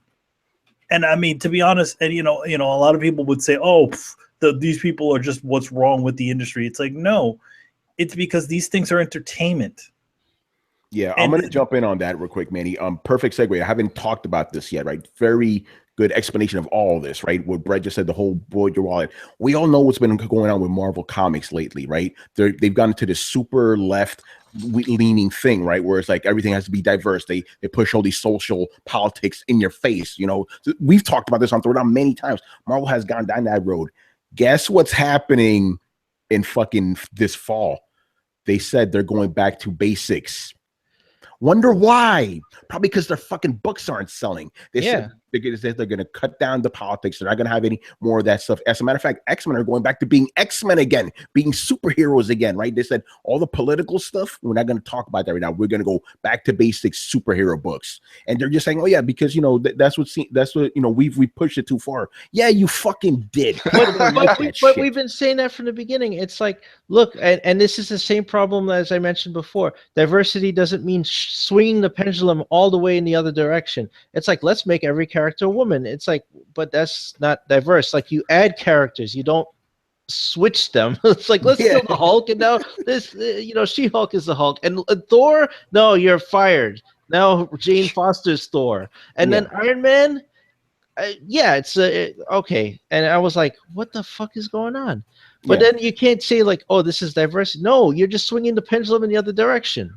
Yeah, that's not diversity, but isn't that interesting? But it goes to what we're saying though. For with your wallet, they said by the time this fall comes, the Marvel universe is going to look more like the way you remember it. Probably because people are sick of seeing all these like, you know, crazy characters that are. Come on, Amadeus Cho is not the fucking Hulk. You know, Jane Foster's not Thor. You know, people want the real shit. That's what DC's doing. Here's what's going on. Marvel see what DC's doing, right? Basically, DC said, "Fuck all this shit. We're gonna give people the comics they want," and DC is for the first time in like 20-30 years destroying fucking Marvel, right? Why? Because DC's giving people what they want, but at the same time DC sprinkling in some diversity without throwing it in your face. That's the key difference here. People want diversity, they just don't want it shoved in your face. Look at us on this fucking podcast. We're diverse as shit. We want diversity, we just don't want it crammed in our fucking face. Yeah, do we go around saying we're the most fucking diverse podcast on the internet? No fucking way. Even though we kind of are, just saying.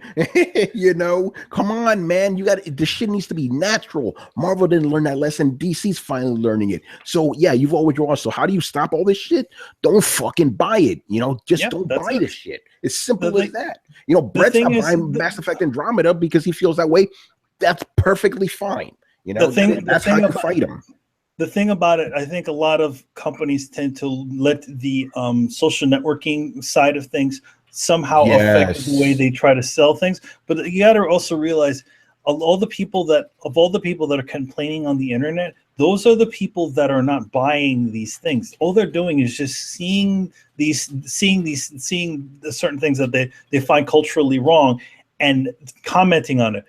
Even if you decide to change things around, does that mean that they will come in and start buying it? No, it doesn't. No, exactly. Here's the thing: most of the people that complain about this stuff don't buy whatever medium they're complaining about. For example, these people go, "Oh, why don't they have more diversity in Marvel comics?" They don't buy fucking comics. They just want to complain.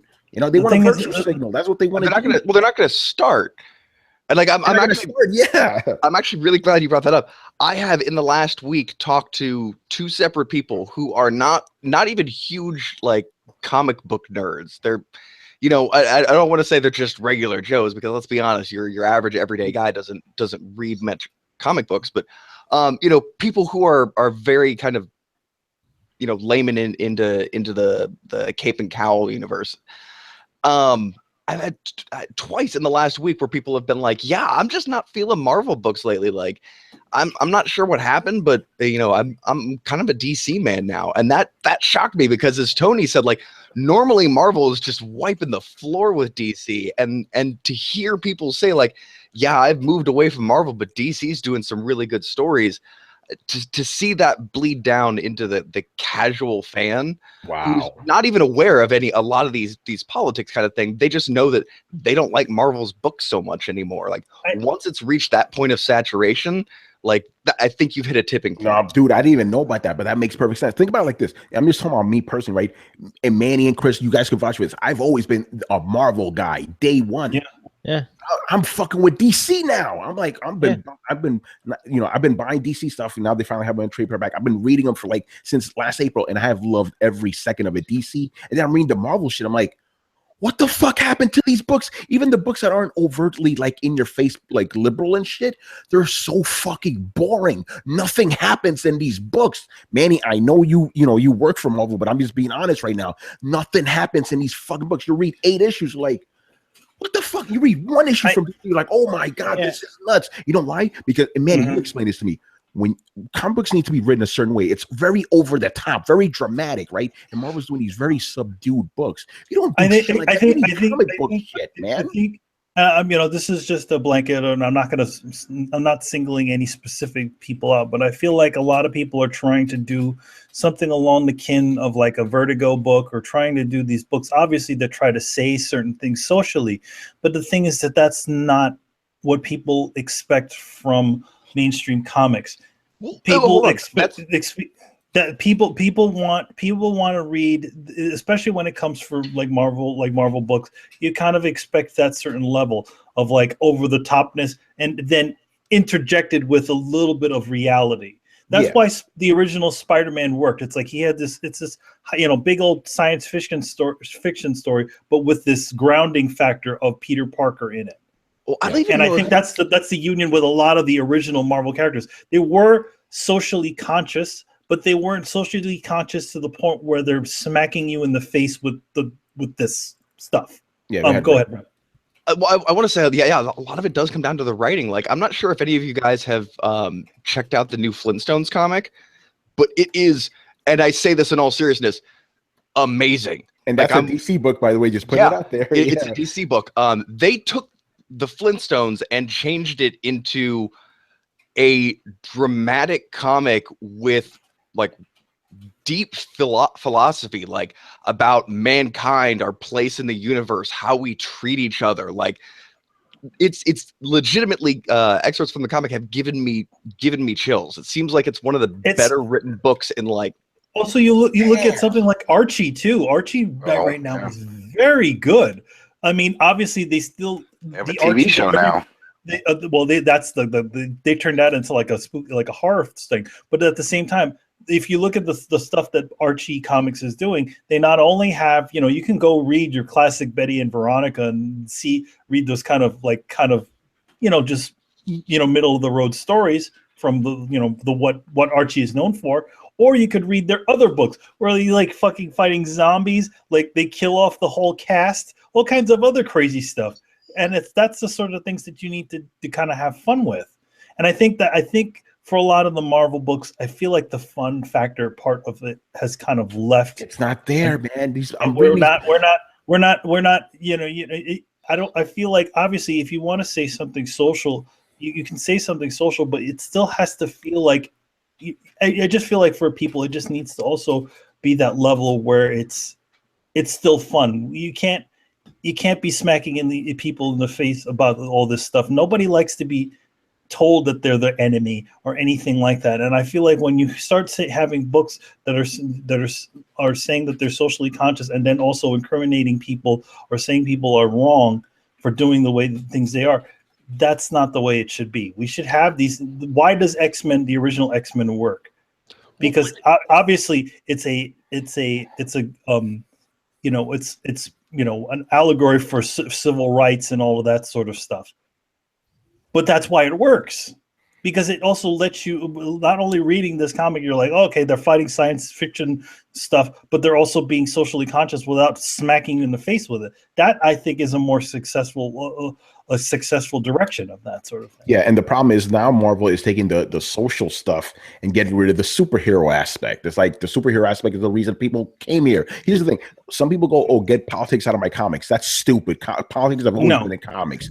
Politics have always been. I mean, yeah, politics have always been in comics, but I think the thing is that there's a point where, when you're hitting people, you're smacking people in the face with it, and then there's literally a point where you're actually teaching people about these things while having fun at the same time. Yeah, exactly. There's also the quality of the message. Like it's the same fucking difference between like a real like Thoreau quote or an actual quote that makes you think of this bullshit half intellectual inspirational shit that doesn't actually mean anything.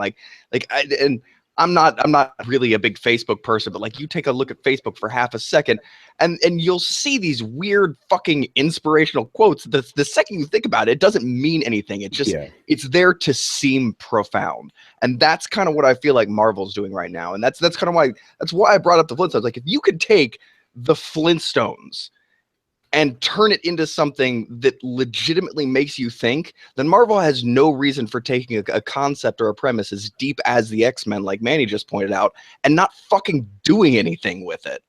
Yeah. Except using it as a podium to be the fucking moral police. Like, it's not your job to tell me what to think. It's your job to make me think. Yep.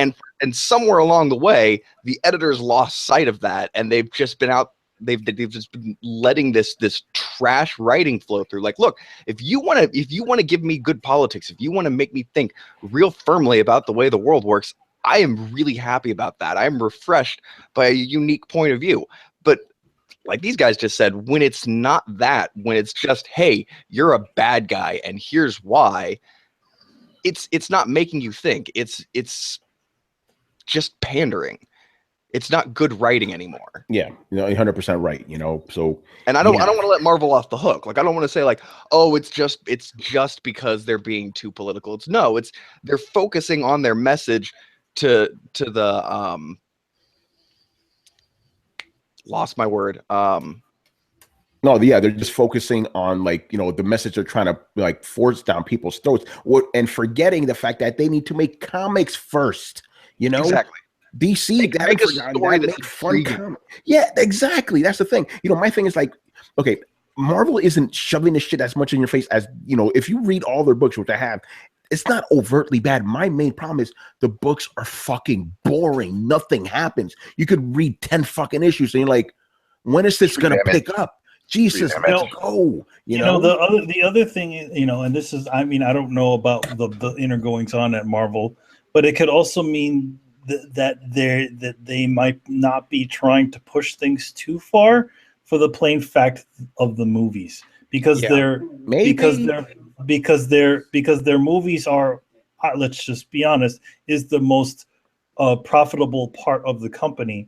They don't want to do anything that's too far away from the movies and somehow alienate potential new readers. Here's the interesting thing, and I'm glad you bring up the whole movie thing, because I'm noticing all the books, even books that shouldn't have the tone of the movies, but the thing they're missing is the fun aspect of the movies, the gravitas of the movies. Like when you see the movies, even though they're kind of lighthearted, you still feel there's something important happening. You read these books, they have some quippy quotes or whatever, but nothing important is happening. You don't feel like some shit's about to go down. You're just waiting for something to happen, and it never happens. So yeah, they're trying to be like the movies, but not really nailing down the action part. And this is a fucking comic book, and it's boring. Come on, man. That's why these things are failing. That's why Marvel's going back to basics now.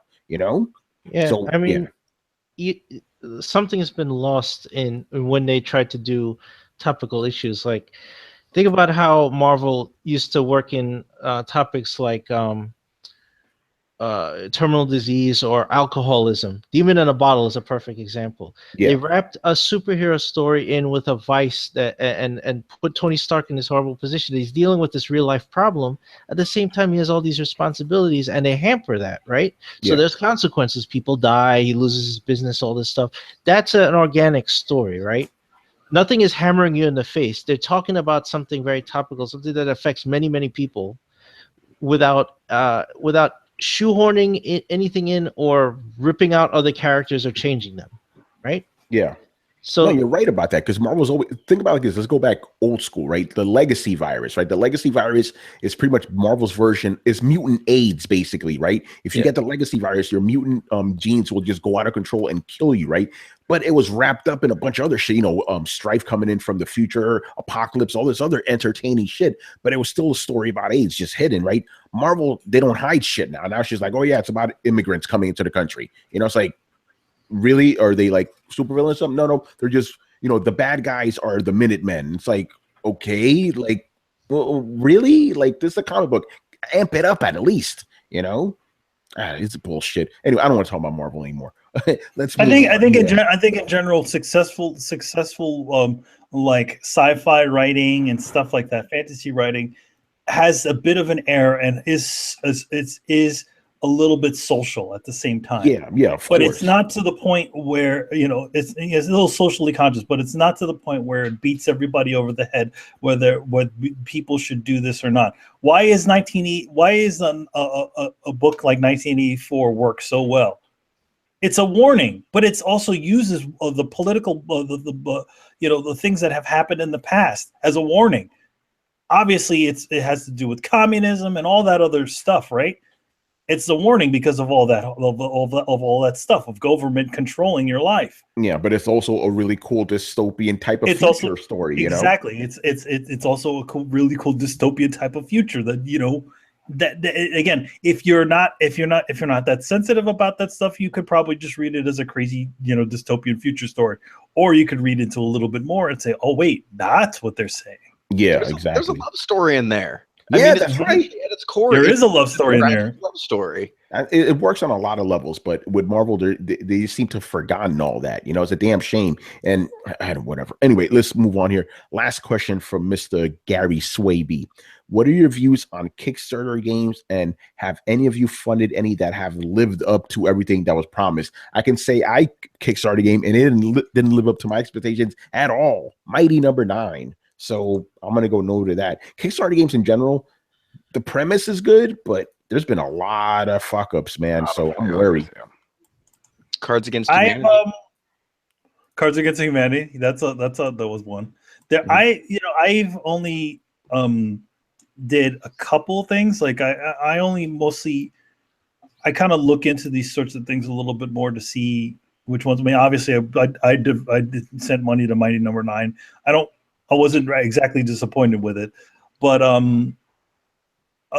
like I haven't done too many games. I've only done like Bloodstained and Shenmue, but at the same time, I kind of feel like at the same time you're somewhat investing into these sorts of things, and you can't fully. I mean, I've said this before. You can't fully expect it to be the thing that you've dreamed.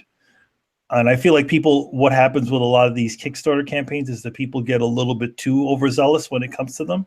What about that one that we were looking at before about the ROM console? Remember that plays everything under the sun? Yeah. What do you think? Oh, the retro engine? Yeah, you think that's going to live up to the hype? Well, I'll tell you because I funded it. I was going to get it, but the only ones available now are the super high priced ones. Yeah, I say at least when it comes to game development, I feel like you're putting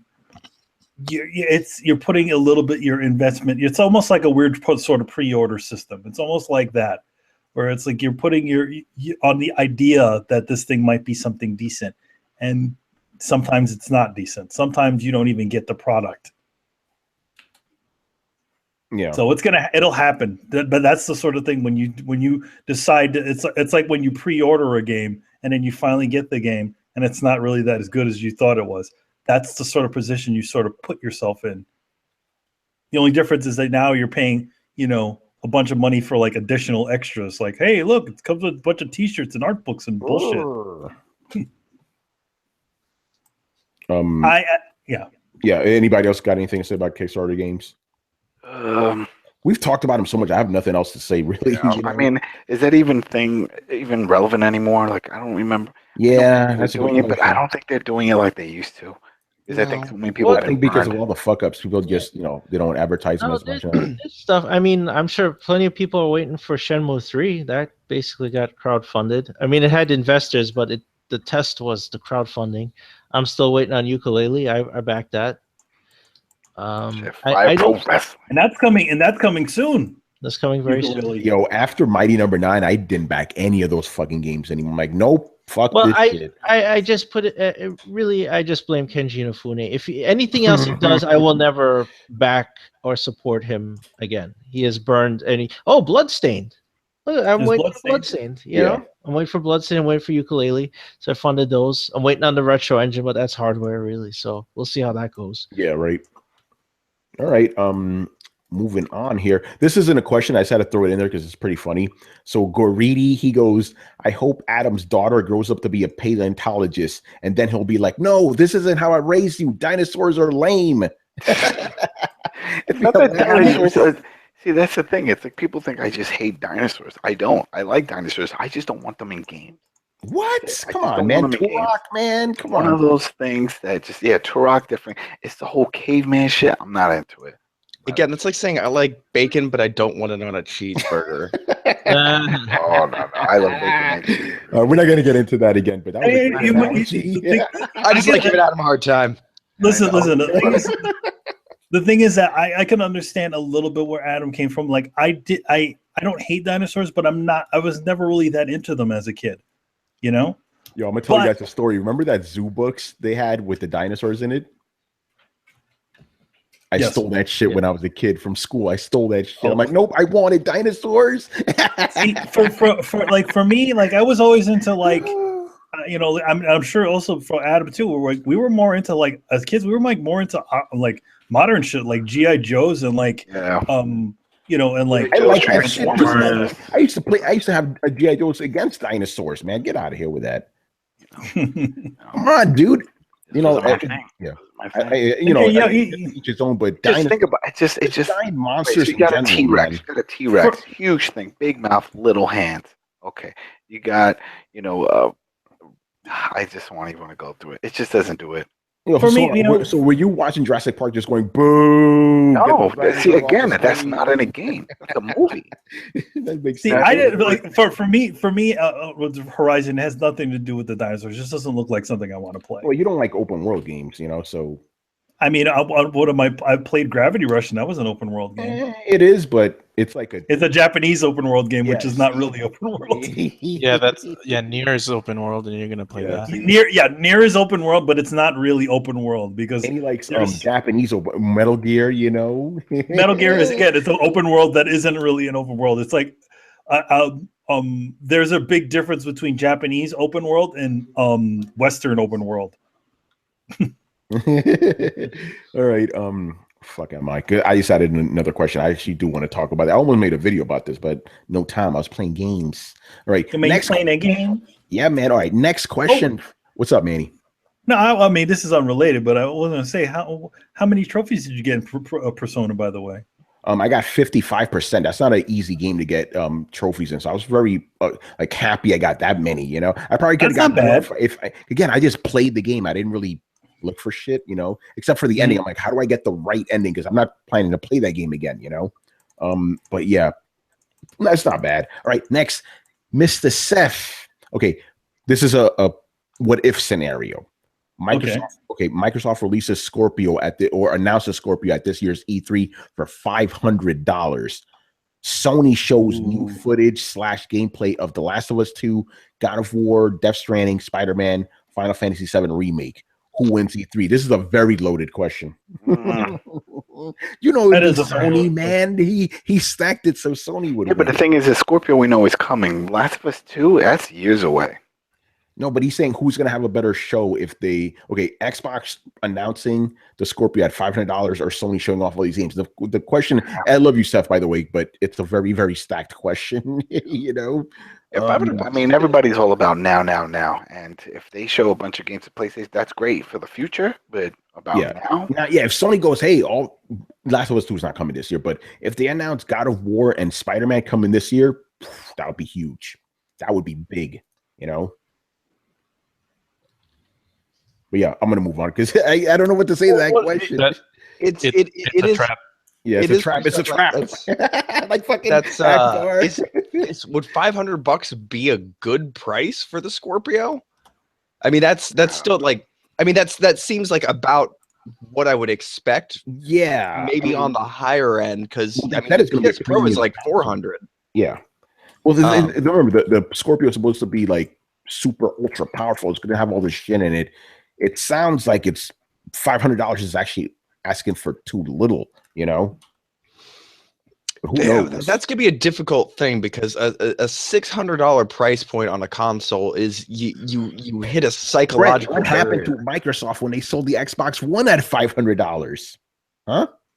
It didn't work. Exactly. So Well, that's Microsoft's in this weird spot where it's like, okay, they have this console that's going to cost a lot of money to manufacture, but they can't sell it for a lot of money. no, they can't. There's something about, and like this isn't even like necessarily logical, but marketing will back me up, like marketing classes and whatnot, that there are certain price points in which you psychologically you don't think it costs that much. That's why something's $4.99 instead of $5, because once it hits $5, you kind of put it hits this next milestone. You sort of round up to a lesser extent. So when you get above $500, suddenly you're in a completely different mindset from a purchase that would be even like $425, even though it's only $75 difference. Like the difference between $425 and $500 crosses a threshold that in a lot of people's minds just becomes too expensive. And I think that's going to be the thing that Microsoft is fighting against. The whole perception of how do we get the money out of this thing without making it seem like, it costs an arm and a leg. Yeah. And I think the $500. I always say back in the game. I mean, that might do it. I think they would. $4.99 would probably be the top end of the spectrum that would move units, I would think, because as soon as you say that 500, people are like, nope, I'll buy a PC for that. Yeah, it's gonna be a tough sell if they sell it for that price, man. Well, I mean, shit, even for $600, I could build a PC that most likely rivals the Scorpio. Yeah, it's not that hard anymore. Not to mention that it's quite possible that Sony will like deduct the price of the Pro when that launches. So like the competitor is going to have like what, maybe $350 now, and then they're selling at $500. It's just not like market wise, it's not that appealing. Especially for, let's be honest, like a lot of the same games and a lot of the we've talked about parity between consoles before and how, the last generation, a lot of people programmed towards the Xbox, even though it was technically less powerful, and that made the games drop parity on the PlayStation. I mean, or drop quality on the PlayStation to kind of match it. Like a last generation a PlayStation exclusive could run graphically higher, but you didn't see that in any third-party games. So, I mean, at the end of the day, what we're talking about is a huge price point difference for essentially pretty close to the same experience. Yeah, it's hard to sell people on the idea of a $500 or $600 console to basically sell the same games like Brett said. Like it needs to have a gimmick or something that it does that like separates it from its competition. Because then what's the point? Like you're just gonna play something at slightly higher like graphical like prowess, So. Well, and do you think when people bump up the graphics and the frame rate and everything for the PS Pro, do you think they're going to spend the development money to go above and beyond for the Scorpio? They're not third party guys. I've talked about this before. Third party guys are not going to do that. They're going to again, they have to go for the lowest common denominator, which in this case is not the PS4 Pro. It is the Xbox One. That's what people keep forgetting in this. Third parties are not going to go crazy like, hey, let's add all this extra shit on Scorpio. They're not going to fucking do that. First party will, not the third party guys, because these guys are running around saying, oh yeah, Red Dead Redemption is going to be way better looking on Scorpio. No, it isn't. No, it isn't, man. I'm guaranteeing you that shit. But the thing is, I'll just go back to the price, right? Okay, so this thing's supposed to have 6 teraflops of power, supposed to, output 4K, native 4K, unfiltered, uncompromised, all that shit. Can it actually cost less than $500 if it's going to deliver all this shit? Native 4K, 6 teraflops, all this shit. Have to. Well, I don't see how without Microsoft taking a huge loss on it. Exactly. They're going to take a hit. They're going to have to, Chris. You and I have talked about this, and we kind of agreed, like 600, maybe 700. Right, for them just to break even. Yeah. Yeah, if it's 500, they take a hit, 150 at least on each system. That they can't. And are they going to do that for a system that even Phil Spencer, he came out this weekend saying they are not expecting it to be the main selling Xbox. They still expect the Xbox One S. Yeah, to be it's like main the selling Pro. How the Pro came out, they didn't expect that to replace. Yeah, but the Sony 4. is not taking a hit on those pros, understand? Microsoft is going to have to take a hit with these things. So will they do that? Yeah, they'll do it. And here's the thing. Also, again, we're talking about the old version of the old idea of the Xbox Scorpio. What is it going to be now? Because remember, we've even said because of current technology, that 6 teraflops is going to be quite a bit away. I don't know, but again, they're still using technology that's out now. You know, it's like it's already been like more or less developed. They're not using the fucking. Well, they're still using technology that just so happened to come before a lot of GPUs changed their architecture. Like, graphics cards are going through a huge change right now, just in the way that they're being made, and it's a bit beyond my comprehension to understand exactly how. But they've changed the architecture, and graphics cards are getting more efficient. They're getting cheaper. They're getting easier to pull power out of, and it just jumped. It reminds me of when the i-series processors came out, and how that pretty much, it was just a gap between the last generation and the i3 through i7s, and then those became the standard. So they're using technology that was cutting edge when they implemented the system, but now PC has kind of sucker punched them, and you get a really good graphic card that pushes a whole lot of power for relatively not that much anymore. Again, like I said, I'm pretty sure I could build an entire PC that matches or surpasses the Scorpio for less than the price of the Scorpio. And here's the other thing. And this is gonna sound like I'm throwing stones, Xbox fans. I'm sorry, but I'm not. But you don't have the install base. It comes down to a game of numbers. The Xbox doesn't have the install base to really merit the dedication of extra programming for higher fidelity graphics. Yeah. They just don't have the consumer base at all to merit that. So I mean, if I were a company, it would be like, upgrade it to the point where the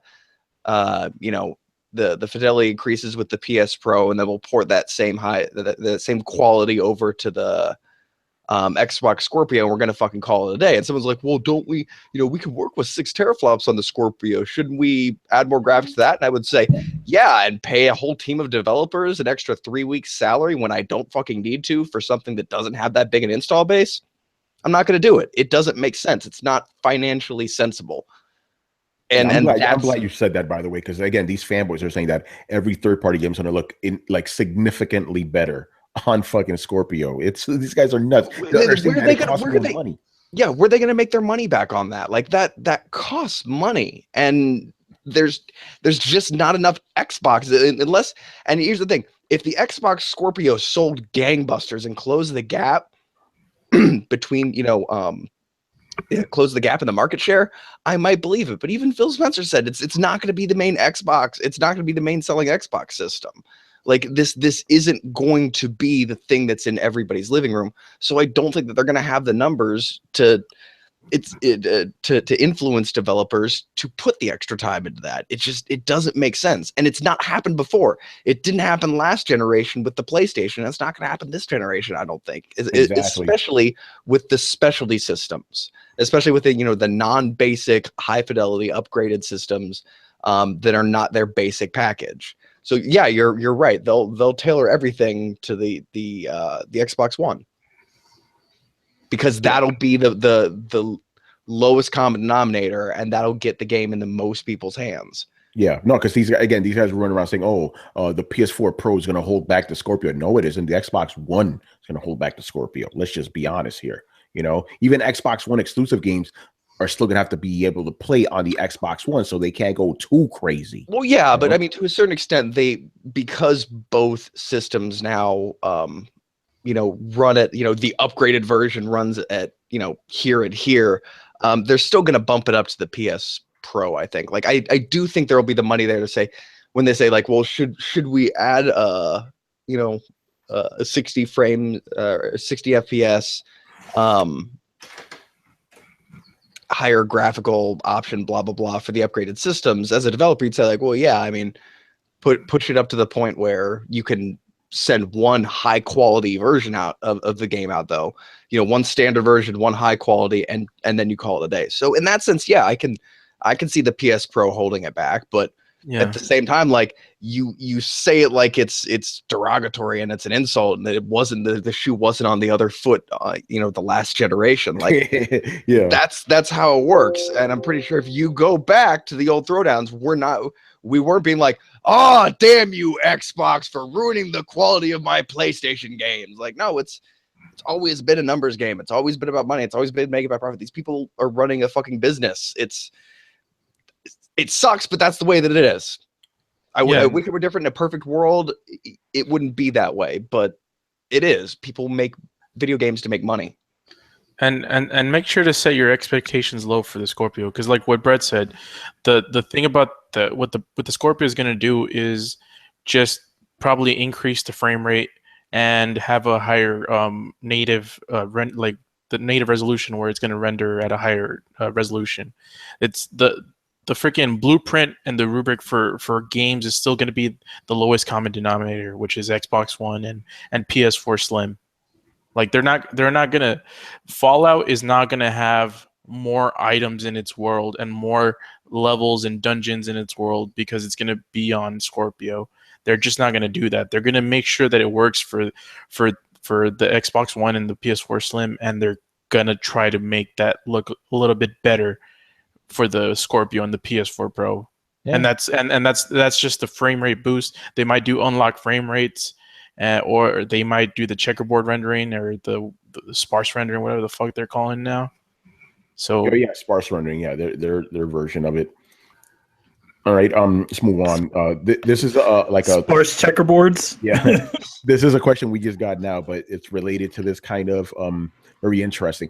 I'll get into it, but anyway, this is from Fall of Duty, and he asked, Do you think Sony is being anti-consumer by making Spider-Man exclusive to the PS4? The reason I'm smirking is because I got into this huge fucking debate on Twitter, not last week, the week before that, over this same thing. These guys were saying, oh yeah, they're basically saying exclusives are anti-consumer. They're saying, yeah. Chris, go ahead, man. So you could say that Halo's anti-consumers because I can't play it on Switch. Like, you could make that argument for anything. No, the funny thing is when I brought that up, I'm like, oh, so Halo's anti-consumer, Gears of War is anti-consumer. They dodged the question, but they don't know. But Spider-Man is anti-consumer. Neo is anti-consumer. Bloodborne is anti-consumer. Sunset Overdrive. Oh my god, my head's gonna explode. Nothing is fucking anti-consumer, you fucking morons. In your own goddamn Cheerios. That's poisoning your own well.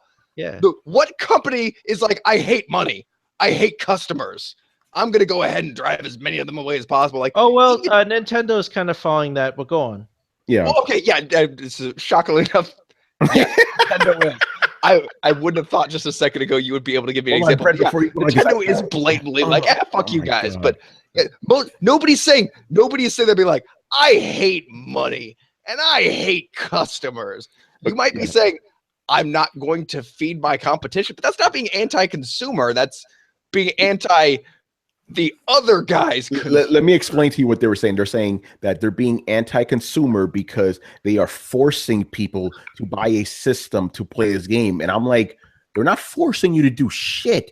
You could either buy the system or not buy the system. Yeah. See, there's this thing that's called capitalism. This is how capitalism works, you know? Do they not understand competition? Like, competition is the most basic thing ever. By the way, I'm just gonna say, a lot of these guys that were arguing with me are fucking millennials. So I think that lets you know right there. They don't understand how the world works. There's a shorter M word. Brett used it, moron. Moron. They're morons. By the way, Chris, you know who was arguing with? Your boy, that Mike P. the Truth guy. Your boy, you know?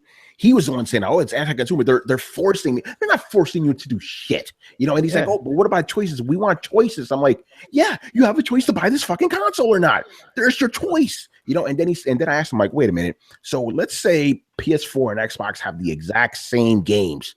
what's going to make you buy one system over the other? And his answer was, oh yeah, features. And I'm like, are you fucking kidding me? You know what features? Features. So I'm going to buy an Xbox because it plays on a TV. So it basically is saying, oh yeah, because let's say PS4 has Netflix and Xbox has Hulu. Which one do you like more? You buy it for that. You know what feature I buy a system for? Games. That's what everybody buys it for. It was the stupidest fucking thing. And I'm going to say it right now. And I know I'm going to get called a Sony pony, but fuck all you guys. I'm tired of this shit. Right? This is what's going on. These motherfuckers are salty that Sony's getting so many exclusives here and they don't got shit but fucking Halo. They're mad. So now they got to come up with this nonsense about, oh, it's anti-consumer to have exclusives. Shut the fuck up. You guys are being idiots, man. Yeah. You know what? Totally stupid. You know what the thing is, and I'm gonna say this all shoots right back to the beginning of the Xbox. Why don't you have more exclusives nowadays? Let me tell you why. Because Microsoft is not investing in exclusives. They just canceled a few. But here's the thing: they just canceled a bunch of them. No, and let me tell you this: Microsoft is investing in exclusives, but these motherfuckers ain't buying them. And there's also that too. Well, come on, man. There's the problem that I have. Fuck out of here. Go ahead, Brent. Like, before I pop a gasket. You guys, okay. And I realize it's probably just seems this way because the internet is a series of talking heads. This is why you don't go on Twitter, Brett. I understand now. I have to deal with this shit every fucking day, man. Well, I got that guy to block me because I made him look like a moron. This man supposedly teaches children, by the way. If he teaches your children, please pull them out of school. They'd be better off hitting their head against a wall. All right, Brett, I'm sorry. Go ahead, man. Oh, but Brett, this is the shit I have to deal with on a daily fucking basis. These guys move the goalposts every fucking day because they're losing. You guys are fucking stupid. Play your goddamn games, man. It's not even that. Like, you're not acknowledging both sides of the coin. Like, I have freely admitted that Sony went through a huge drought where they didn't have a lot coming out. A lot of us here were talking about, like, you Xbox guys have a lot more games than us right now. Like, you have somewhat of a better lineup. Like, we don't have a lot. Like, I've even mentioned, like, I believe it was probably almost a year ago that I was mentioning Sony's been awfully quiet. I think they have a lot in the pipelines that we're going to see coming out, and they didn't say anything. They didn't when Microsoft was just like game. Sony didn't say anything. They kept their fucking mouth shut because they had this stuff in development, and all of us here were like, "Yep, so we just don't have the same kind of games as you right now." So when the shoe's on the other foot, if you didn't acknowledge it before, you don't have the right to acknowledge it now. You have to be fair in your understanding. Otherwise, your opinion doesn't fucking matter. And that's the thing that a lot of people don't understand. You can't just shoot off of the mouth and talk out of your ass, even though I kind of do that sometimes, and still expect to be taken seriously. You have to give credit where credit is due. It boggles my mind. It's not an opinion. Sony has a bunch of exclusives coming out. It's when their crop kind of,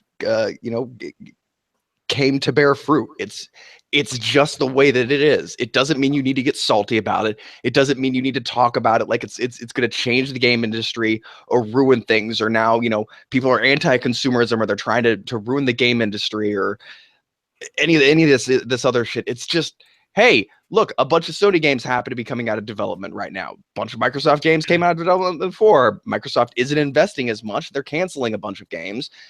We talk about the reasons all day long, but at the end of the day, you just need to fucking understand that games kind of come out in batches, that these things kind of happen. And that just doesn't necessarily mean that there's this hidden code behind it that you can unwind. It's just, hey, look, a bunch of Sony games came out of development around the same time. That's pretty cool. And they look pretty cool. There's a bunch of exclusives coming out. Microsoft doesn't seem to have any. Calm the fuck down. It's going to be okay. Your system is going to get more games. You're going to get your exclusives. You're going to have a lot of good third-party games to play. Like, let's discuss the merits of those things. It's the second you start saying is somebody anti-consumer, like, is a business anti-consumer? I don't know. Is a pig anti-food? Is a bank anti-money? Like, that doesn't make any sense. Nobody's going to if you think for a second, nobody's going to try and poison their own industry except Nintendo, in an effort to try and make more money. They're gonna try and cut down the other guy at the knees to grab a bigger market share, but that's always been the case. Yeah, but again, they don't seem to understand it. And again, I try to understand them, like, because they were saying again, like, oh, they're withholding this game from them. Like, no, they're not. The game is still coming out in another system. Even if they were, that's fair. That is fair game. Like, what do you think Nintendo has built their empire on? But this is not just a video game thing. This is anything. No, not anybody but Warner Brothers can make a Batman movie because they own the movie rights. That is not anti-consumer. Yeah. No, you go see Warner Brothers movies, and they're creating an ecosystem, so you go see their movies, right, with those characters that they own. This is what Nintendo's been doing even before Microsoft was making video games. They had exclusive characters. The reason they have exclusive characters is you will go to their hardware and play on their systems and give them your money to play those games. That's not anti-consumerist. It's like you couldn't play Mario on a Sega Saturn, There's a reason for that. Yeah, that's not anti-consumer. That's just the way it is. Yes, you invest in the hardware. Point out, Chris just said Nintendo is an anti-consumer in its practices. If that's not an unbiased, honestly truthful opinion, I don't know what the fuck is. Thank you. Exactly. Those words tasted bitter coming out. I know they did. but that's the thing they do right. That's competition. That's how business works. And you cannot say that Sony's anti-consumerist for that argument and not say that every company on planet Earth is anti-consumerist because some of them have exclusive things. That's a ridiculous argument. That sentiment is so childish that I don't even. Brett's argument was way too polished to give. You guys don't deserve that answer. Yeah. Here's my thing, because me, I like to go to the extremes. Like, okay, so would it be less anti-consumer to just give you the games for free? Is charging you for these games anti-consumer, right? No, because if it was free on PlayStation, they'd still complain because I have to buy a PlayStation. Yeah. Well, sad day for you. Yeah, and I told him, like, hey, you know what would be anti-consumer? If Sony buys the rights to this game and never releases it ever. There you go. That's anti-consumer. Get the fuck out of here. These guys are fucking dumb, with their bullshit. And again, this all stems from the fact that their fucking system doesn't have any games, so they gotta, shit on Sony right now. So, hey, listen. You guys had the games, like Brett said. You guys had the games. Microsoft was releasing a ton of fucking exclusives, way more than Sony at the beginning of this generation. Now the tides turn, and now you're getting salty. Come on, man. You guys are fucking hypocrites, man. You're all full of shit. But I hate this this kind of weird victim blaming mentality. It's like, stop playing the victim. If you want to yell at anybody, go yell at Phil Spencer for canceling your exclusive. Why did he cancel Fable? Why did he cancel Scalebound? Why couldn't he and Hideki Kamiya get along? You know what? Why aren't you asking those questions instead of crying like, "Wow, Sony has more games than us"? Like, that's childish. It's because it's something they've heard of. It's because it's Spider-Man and it's not some random game out of nowhere. Manny, you hit it on the head. They want to play that fucking Spider-Man game, and the fact that they can't get it on the system they want pisses them off. But here's the thing: no one's talking about it. And I told them, "Hey guys, you want to play that Spider-Man game? You can buy a PS4 for $250. That game probably won't be coming out until this fall at the earliest. Start saving up your money so when the game comes out, you could buy it. Or are you so loyal to Xbox that you refuse to buy a PlayStation? If that's the case, you're a fucking fanboy and your opinions are fucking invalid." And look, I enjoy my Xbox, but when Mike Ybarra congratulated Guerrilla Games on making Horizon, and these guys were literally yelling at him with that Xbox Strong hashtag, it made me sick to my stomach. Brett, in case, because I know you don't follow Twitter, right? Mike Ybarra, big Xbox guy, right? Horizon came out. He said, "Hey, Sony, congratulations. Great fucking game." Xbox guys got on his ass. Why are you praising him, Mike? You got to be hashtag Xbox Strong. We are not making this up right now, bro. Dude, this isn't a religion. This isn't a movement. It's not a way of thought. You don't belong to any fucking special club. And surprise, they had the purple M in their fucking name. Okay. You guys don't belong to an exclusive club. All right. Yeah. Any asshole with a few $100s can join your little Xbox nation. You do not represent anything. Stop getting behind your brand so much. Your brand should represent you. It should cater to you. You shouldn't have to cater to your brand. You shouldn't have to do this kind of shit. You shouldn't identify with the fucking brand. It's goddamn marketing that's gotten to you. This idea that you are somehow, your identity is somehow wrapped up in which system you play. It's retarded. And at the end of the day, you guys are just you're shooting yourself in the foot. Well, I mean, it's insane. Let me read you some real quick. By the way, I was talking to Carlos about this the other day, right? I get a lot of if you go onto my Twitter, I usually post crazy quotes from fanboys, right? You know who sends me these quotes? Xbox guys, the Xbox guys that are pissed off that these idiots are ruining their fucking community. It's hilarious. Let me read you this one crazy thing. Brett, get ready. You're gonna pop a fucking gasket when you hear this. Okay, so this is about a guy called Hebot. Okay, Hebot became a fucking legend yesterday for going after the Xbox traders. All traders to Xbox will be silent when Phil unveils the Scorpio running in true 4K. Many Sony ponies will return, but my Xbox brothers will not let them. We will turn our backs on them. The traders will be ignored and we will shun them. They can never come back. This is for the guys that left. Adam, you can't come back, Adam. Wait. You can't come back. Hold on a second. Whatever. Hold on a second. When you have rhetoric that sounds like Crazy religious fanatical talk? crazy religious talk, yes, that is anti-consumer. When you say you will shun people for investing in Xbox because they left, you are anti-consumer, not Sony. Snap. That's you. Yes, if you say you don't, it's the irony. You're projecting on Sony. You yourself as anti-consumer because you don't want other people in your ecosystem. Like Brett said, it's not an exclusive club. If you are preventing Microsoft from making money, then Phil Spencer should shun you guys. Yes. Thank you. These guys are fucking idiots, man. I swear. All right, let's move on here. A little bit lighter here. All right. Go ahead, Brett. Finish it off, man. Then we move on. How? I just want to know, like, you're still how? fucked up over that How? quote. Like, well, it's not even like a realistic thing. Like, okay, like, are you going to verify Xbox fans and like banner them? And like, is there They're gonna start giving out Xbox personality tests. No, do you have the M? Do you have the M tattoo? You know, like. Oh yeah. Well, no. Like you're gonna look at somebody's like, oh well, I don't see any trophies from 2011. So you know what? I'm gonna boot you out of this game. But it's so stupid. Or you know, it's like the pentagram in your hand. They have to check to see if you have an M in your hand. Yeah. Exactly. Well, you know what? Or become part of the secret society. Well, I want to tell these idiots, you know where that M comes from? That's a zodiac sign. That's from astrology. That was made up by the Babylonians. You know who's a Scorpio in this room? Me, because I was born under that sign. So the rest of you idiots need to stop with this nonsense. Fanboys, man. All right, moving on here. Last questions here from Mr. G Megaforce 123. All right. His first question is, have you ever cried over a movie, TV series, anime, or video game? I've done that more than I care to admit. How about you guys? The Last of Us. Grave of the Fireflies. Grave of the Fireflies. Yeah, that's a brutal one. The end of Metal Gear Solid 4 got me not teary, but it was like, Walking feeling Dead. some type of way here. Yeah, I've never cried over any like media, but yeah, I've definitely felt some type of way during shit. But never, I'm a man, I got to keep that shit back, But yeah, no, I've definitely like, you know what I'm saying, man? Like, I was gonna give that answer. I was like, my manhood won't allow me to shed tears. Yeah, exactly. You get verklimped, but I get You get verklempt. Talk amongst yourselves. Talk amongst yourselves.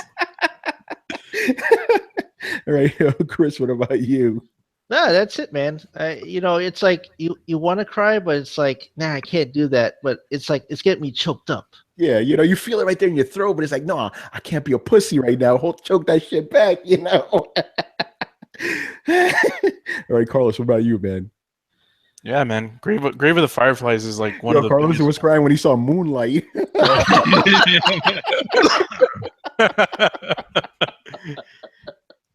Nah, you know what's like one of the hardest things to do, like when you go on a date and like you watch a movie that unexpectedly like gets you all emotional and shit, and you just try to fight it off. Like Man, Marley and Me, man, fuck. I felt sad in Marley and Me. That was the movie that was the worst, man. Remember The Patriot? Oh, the Yeah, Mel Gibson. Yeah. Mel Gibson. And remember when the His little son was girl the Joker, finally son. talked? Yeah. She went running over to him, crying, saying, "Daddy, don't go," and holding that got me choked up. Oh, Artax in the Swamp of Sorrows. Anybody? Whoa, what's that? That's From, Neverending Story. Neverending Story. Oh, shoot. Oh, that's right. Yeah, the horse. Like, I Yeah. don't know if I cried, but that shit fucked me up. Yo, you know what? Fuck me. We're talking about fucking you up, right? When Optimus Prime died, son. Oh, I was 7. Oh, Man, that shit was bad. Oh, by the dude. way, he isn't talking about the freaking Michael Bay movies either. Yeah, no, I don't. Don't get it twisted. I'm talking about, the real Transformers movie, man. Toei Animation, son. That shit fucked me up when I was a kid. That traumatized me, man. And why did he have to turn gray? It's like, okay, him dying is enough, and then the motherfucker turns gray on top of it. Come on, man. What are you doing to me, man? Yo, man, they killed you. They killed him. That's the end of the line, son. Fucked up. Gotta replace him with. And then in one movie, Hot Rod went from being one of the coolest characters to being one of the most annoying characters. Yeah, right. I liked Hot Rod. I hated Rodimus Prime. Fuck Rodimus Prime, man. Oh, man. All right. Anybody else? I haven't. I want to say I cried reading a book one time. Reading a Terry Goodkind book. Oh, shit. It was the only time, like, it's the only time it's ever happened, and it wasn't even like a sad moment. It was just a powerful moment. Like it wasn't like somebody died or anything like that. It was one of those, and I can't say it without spoiling it, but like it put forth a philosophical idea so powerful that it actually moved me, and I shed it. Like, I had to shut the book and shed a single tear and be like, whew, like that is some heavy, strong shit right there. But it was in a good way. It was like in an uplifting, moving kind of way, instead of like a tearjerkery. Because it's kind of easy to choke somebody up when you use like the Pixar animation method to tragic or whatever, like to have it down to a science. Like, here's how you can make the audience cry. Like it not one of those moments, but yeah, Terry Goodkind's Sword of Truth series. If anybody's read it or is thinking about picking it up, I highly recommend it. It's one of the most moving series ever. Although you have to get through like the first 3 books, which are kind of typical fantasy trash. By the way, I think Kal-El just beat us all now. He said the ending of Terminator 2 when Arnold's going into the fucking lava and shit when it comes up, man. That whole scene. I know that's why you cry. Oh, I know what made me cry. Batman vs Superman. Well, okay, if we can go back, I mean, I could, as a child, there were 2 things that made me cry. Yeah, you go back, man. I'll go back for in American Tail, the knowing the fact that he was lost. Oh yeah, the feeling of being lost, because I could understand that, because I've been lost, as a child. Sometimes you get separated from your mom or your dad inside of a department store, and it's like the scariest moment of possible. So I remember that movie being frightening, scary to me, because he was all alone. Animated rat movie? Yeah, the mouse movie. Yes. This nigga said and then the other one that made me sad as a child was the part with where Dumbo's mom was locked in jail after protecting him from those fucked up kids. Yeah, who were throwing shit at him. Yeah, that one too. Man, since we go back, I actually do remember one movie that made me cry when I was a kid, but it's a totally different E.T. That motherfucker scared the shit out of me, son. I was frightened unbelievable by E.T. To the point where I was like, to the point where I've never watched that movie since. Same here. I've never seen the whole movie, man. And also that what didn't make me cry but scared the shit out of me was that electrical woman in Superman 3. The fucking when all that shit was grabbing on her. Yeah. Scariest thing. That movie is a piece of shit. But you want to talk about the scariest moment of all time? That woman. Yeah. Superman. Yeah, it's obviously one of the stupidest movies in the series, but that for some reason was like, whoa. Yeah, that scared the fuck out of me, man. I watched Alien as a kid, and ET was still fucking creepy. How? I know, because he's all shiny and weird looking. Like he's a creepy looking he's a creepy looking creature. I know he has the big eyes that are supposed to make him seem disarming, but he looks like he would smell disgusting and he'd be sticky to touch. And he talked like a retard. Go. Yeah, it was just weird. But I thought of another one. Not necessarily that made you cry, but just like, holy shit, that fucked you up. Land Before Time. Oh yeah, the dinosaurs, man. Oh, Brett. No, yeah, that fucked me that's up. old school. That made me feel some type of way, man. Yo, man, Sharp Tooth. Well, like they kind of glazed over it, so like I knew a lot of people were like, "Oh yeah," but like, but do you not just realize that they all just got fucking orphaned? Yeah. Oh man! All right, let's move on here. Going back to Mass Effect and Bioware games. Go ahead, Brett. Go to heaven. Sorry, I had to throw that in before we. Oh shit! Yeah, all dogs go to heaven. We could spend a whole podcast on this shit. No, this is the thing I want to point out. It's all old movies. Yeah. It's all movies from when I was a kid. They weren't afraid to fuck you up. They don't do that shit to you anymore. Yeah, they nowadays they will not. They're not going to let things get too emotional or too scary or too whatever. Back in when we were kids, like cartoons were allowed to be fucking scary. Like that elephant shit from the fucking from Dumbo. That shit was spooky. You know what was spooky? All Dogs Go to Heaven when he met the devil. He went to hell. Oh, shit, yeah. Yeah, I want to see somebody do that now. They won't do that shit now, man. They ain't got the balls for it, you know? All right, next question here. He goes, are romance/sex scenes necessary in Bioware games? We will again get an unnecessary romance/sex scene in Mass Effect Andromeda. I'm playing a sci-fi action RPG. Why should I waste my time in romancing an alien human for a few minutes and then watching badly done sex scenes for a couple minutes? I don't get off on this. I'd rather watch a porno. Well then don't do what other romance. people do. Yeah, don't fuck the alien in the ass. Just don't play that part of the game. You have a choice to romance a character. You don't have to. If you want to go ew, then just do so and shoot things. Some people want to be Captain Kirk. Yeah, that's what I'm saying. Hey, listen, I'm going to space. I'm fucking some alien bitches, so I'm doing it. You know. Yeah, I don't. Yeah, you can. I mean, here's the thing. Unless you are going for the trophy stuff. I mean, that's the only reason why I could see you going through any of that. I mean, but the thing is that you could be like lone wolf shepherd. Yeah, you can. You could tell anyone's advances, things that you could do. You could just say, nah. Good. Well, you have choice. That's like you're not forced to sit through anything. Yeah, just like you're not forced to buy a console for a game, right? Yeah, you have a choice, bro. You don't have to fuck anybody, man. Yeah, and you're coming dangerously close then when you're like, I think that this part of the game that other people enjoy should be taken out because I don't enjoy it. Like you're getting dangerously close to a line that you don't want to cross at that point. Like just live and let live, man.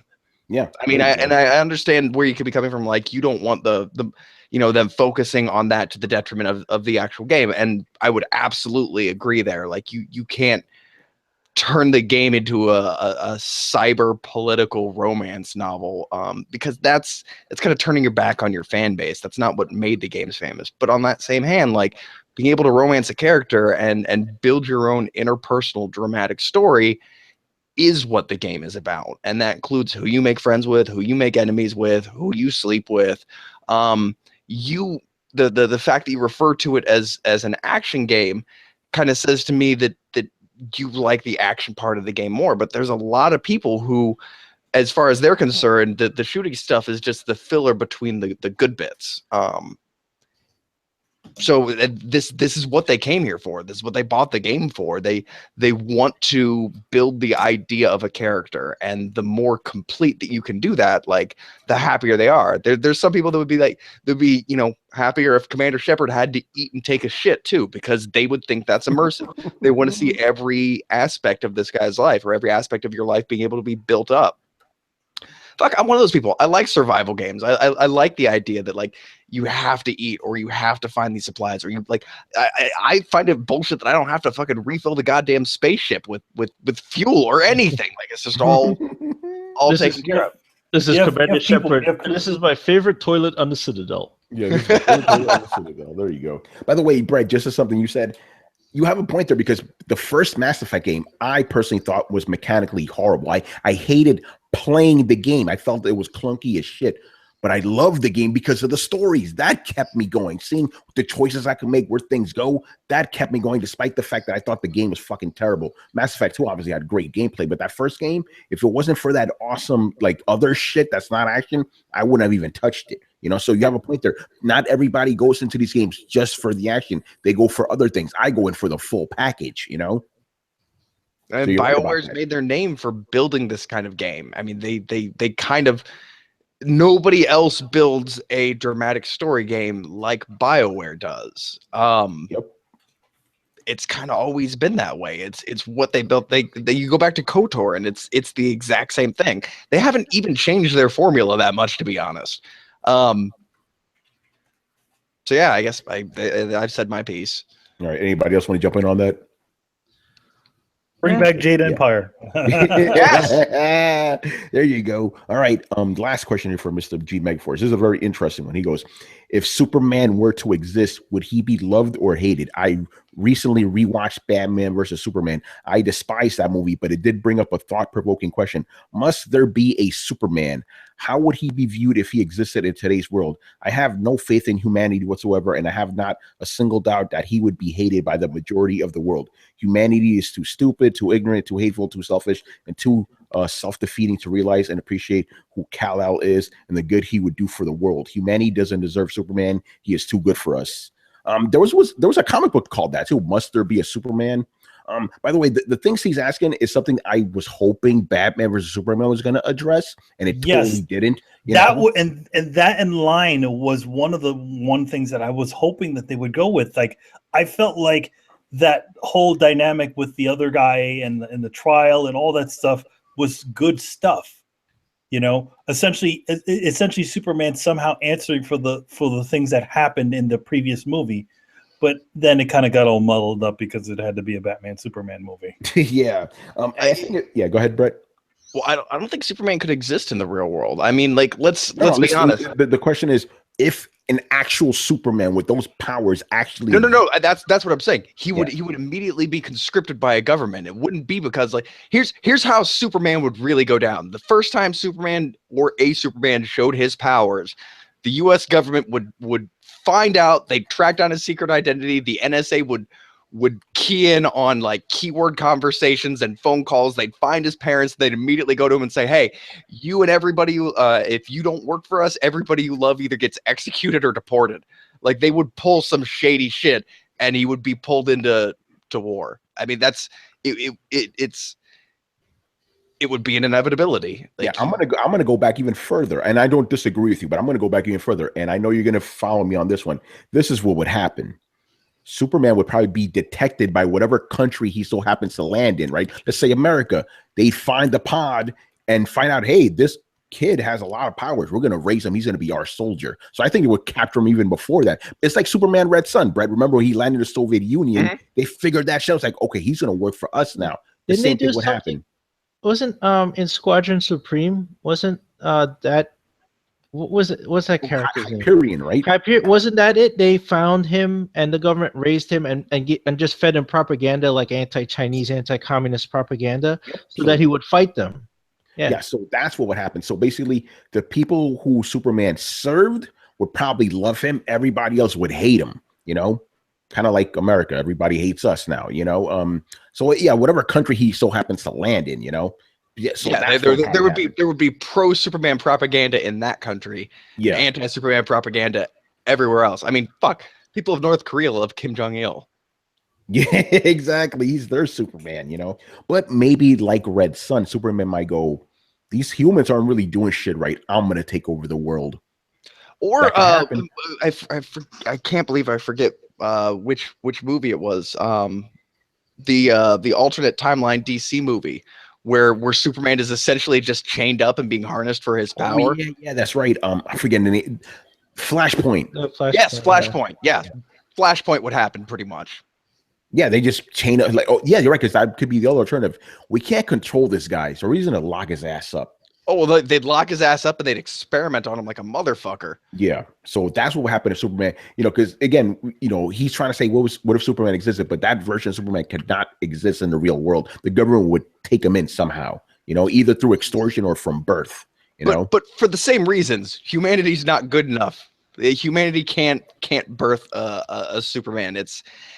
You would need to actually get a Superman. You would need exactly that perfect mixture in which Superman was raised, to be raised in isolation and almost a vacuum by a kind-hearted, ethical person, or by kind-hearted, ethical parents. Like, let's be honest, like the Kents are like the perfect American family parents. Yeah. Like if you have parents like the Kents, you're super fucking lucky.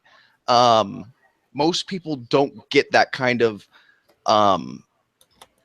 clarity growing up. Like there's a lot of moral ambiguity. Like Superman was raised with a very clear moral line. And his dad was just a super good dude, like as good as you get. So without being raised like that, and without being in that, you know, small town in Kansas, like I don't think if Superman were raised in New York, he'd be Superman. You know what I mean? Yeah, but here's the thing. You know, he'd probably be Batman. Here's the thing. Again, just like Red Sun, we have to assume he still has that innate like drive to make the world better. It's just how he makes that world better could differ. You know, remember what he did in Red Sun? He was like, okay, communism is the best thing for the whole world. I'm going to make everybody communist. If they don't agree with me, I'm going to, you know, lobotomize them so they'll be happy. He's still helping the world, but just in a fucked up way. You know what I mean? So I think it's Kal-El. He'll still be that person that wants to help people. He just may do it in a really awful way. Oh yeah, there are a lot of humans. They'd be a lot happier if there were a few of them. Let me kill 7 billion of them or something like that, you know? Who says he innately wants to help people? Like I didn't necessarily. I'm saying, just for the sake of this argument, let's just say he's still the core Superman, right?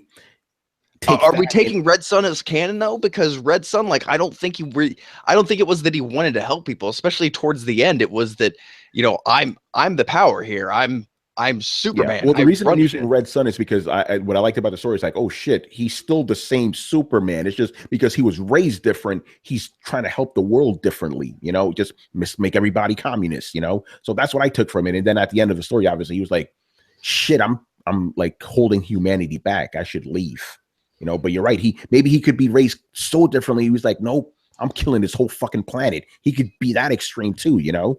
So yeah, maybe you're right. Maybe like you can't change, or maybe you can change whatever core of a person is there, if there even is a core to begin with, you know? Isn't that essentially the whole, like, isn't this whole question the premise of the movie Hancock just about? Kind of, except I think they flubbed that one too. They did, but to a certain extent, I mean, that would be another alternative. Like if a Superman did exist, would they take that responsibility, or would they just kind of do the Hancock thing and be like, nah? That's possible. He could be the most powerful human in the universe and be like, man, fuck that. I'm gonna sit at home and drink beer all day. Well, yeah, because you very easily realize the second you show that you're the most powerful human in the universe, like all these responsibilities happen. Like he's fucking Kal-El. He could just fly into space. He could just explore the universe. He could just hang out on a desert island, you know, all day long. Whatever. Yeah. There's no obligation to even be a hero there necessarily, especially if go ahead. You know, well, especially if the world hates you and you're smart enough to realize that people would fear and hate you. Yeah, never mind. That was exactly what I was gonna say. He could be like, you know what? These people don't even appreciate me. Fuck this. I'm going. I feel like Watchmen answered that with Dr. Manhattan. Yeah, he was like, fuck it, I'm done. he just left. You know what? I'm gonna go to this other universe and create my own world and see what happens. Yeah, you know, that could happen too. He just may be so far beyond. It's like, I'm done. I'm bye. You know, they don't deserve me. Very interesting question. I like that one. All right. And the last one is from a guy called Adam Vale? Uh-oh. Who's that? All right. Adam? Am I saying that right? Adam? Vaje, you know. That doesn't sound Hispanic at all. All right, so Adam asked, what should games with defunct servers give multiplayer trophies to people? Explain this one to Adam, because this is a good question. All right, think about this. You get a lot of these games, right? A lot of these old games, they come back, they're on sale or whatever, and you're like, oh, that's great, I'll play it. And I thought about this the other day because they had it was on PSN. They had Fight Night Champions. Remember that game? Yeah. It was an EA box game. Great one. It had a story, a whole thing. It was like $1.99. That's like the cheapest I've ever seen, like a full game. I'm like, damn, $1.99. You know, so then I go into the description. I'm like, oh yeah, I remember this game. And then it just said right there at the bottom, it's like online is disabled. You know, the servers have been turned off. Right? So I'm like, all right. So let's say if somebody decided they wanted to pick this up, you know, and just play the whole game and maybe go for the platinum. They can't. The servers are off. You know, and I think that they know, well, we tied a bunch of these trophies to the multiplayer and that's gone. Well, they're fucked. Is that what you're basically saying to people? Then why don't you just give it to them? It's like, all right, you know what? You bought this version. We understand the server's off. It's not that you're avoiding it. It's just not there. It's all bad on us. You know, so here you go. Could you at least do it? Could you at least take it out so that it to get 100% that you don't have to do the multiplayers? Or take it out. But then I think that's modifying the game. I mean, it probably takes nothing just for them to just say, you know what, multiplayer all pop. Yeah, but you have to have it on a case-by-case basis, you know? What do you mean? The server's off. The server's off. The server's off unless it's coming back. They never bring them back. I have yet to see one game come back, you know, from an old game and then to bring it back and say, oh, you know what, we're turning the servers back on. Yeah, no, but I'm saying, let's say like Burnout Paradise, is that still available? Like, can you still go online with that? Let's use that. Let's use this example. Burnout Paradise. There's a bunch of online trophies, right? It would be on EA to be like, okay, we're gonna give these trophies to everybody that purchases game. That seems like a little difficult, doesn't it? No, I mean, like, let's say if they decide to turn it on, it's because the server is off. So then it's like, if you do own it, and let's say you never got those, then turn it back on, and you'll probably get an update. You know, it's like, hey, it's not your fault that they shut the servers off. You know, they just decided that it wasn't enough people and wasn't viable to keep it running. Because I don't know how would they give you trophies and how would you unlock them? You know what I mean? It would just, oh man, it's all right. Because again, I don't understand how trophies work exactly. I'm gonna have to go further back, right? No, keep it old school. On the Xbox 360, when it first started with the achievement system, it was broken. Meaning you can copy a save file that said somebody else created and beat the game, and then you can load it on your profile. And then when you load on your profile, boom, you start seeing things pop. Right? And I remember early on, that was the thing. And there was a website you would go to and had a bunch of save files, and then you could load it, but people were getting busted because they would get certain games didn't function properly where they weren't all pop. So if, let's say you did Prey, for example, and then you downloaded the save file, you know, beat the game. You load up that save file and you pop the last level. That's it. You just have from the beginning of the game to the last. You don't have any of the middle. Just broken. You know, so it would definitely with that, because I bring it up because of the save file. If they come up with an update or a patch that just does the same thing, it's just, you know what, chapter 4, whatever, or multiplayer, this and that, pop. You know, so then that way, once you go and you purchase it.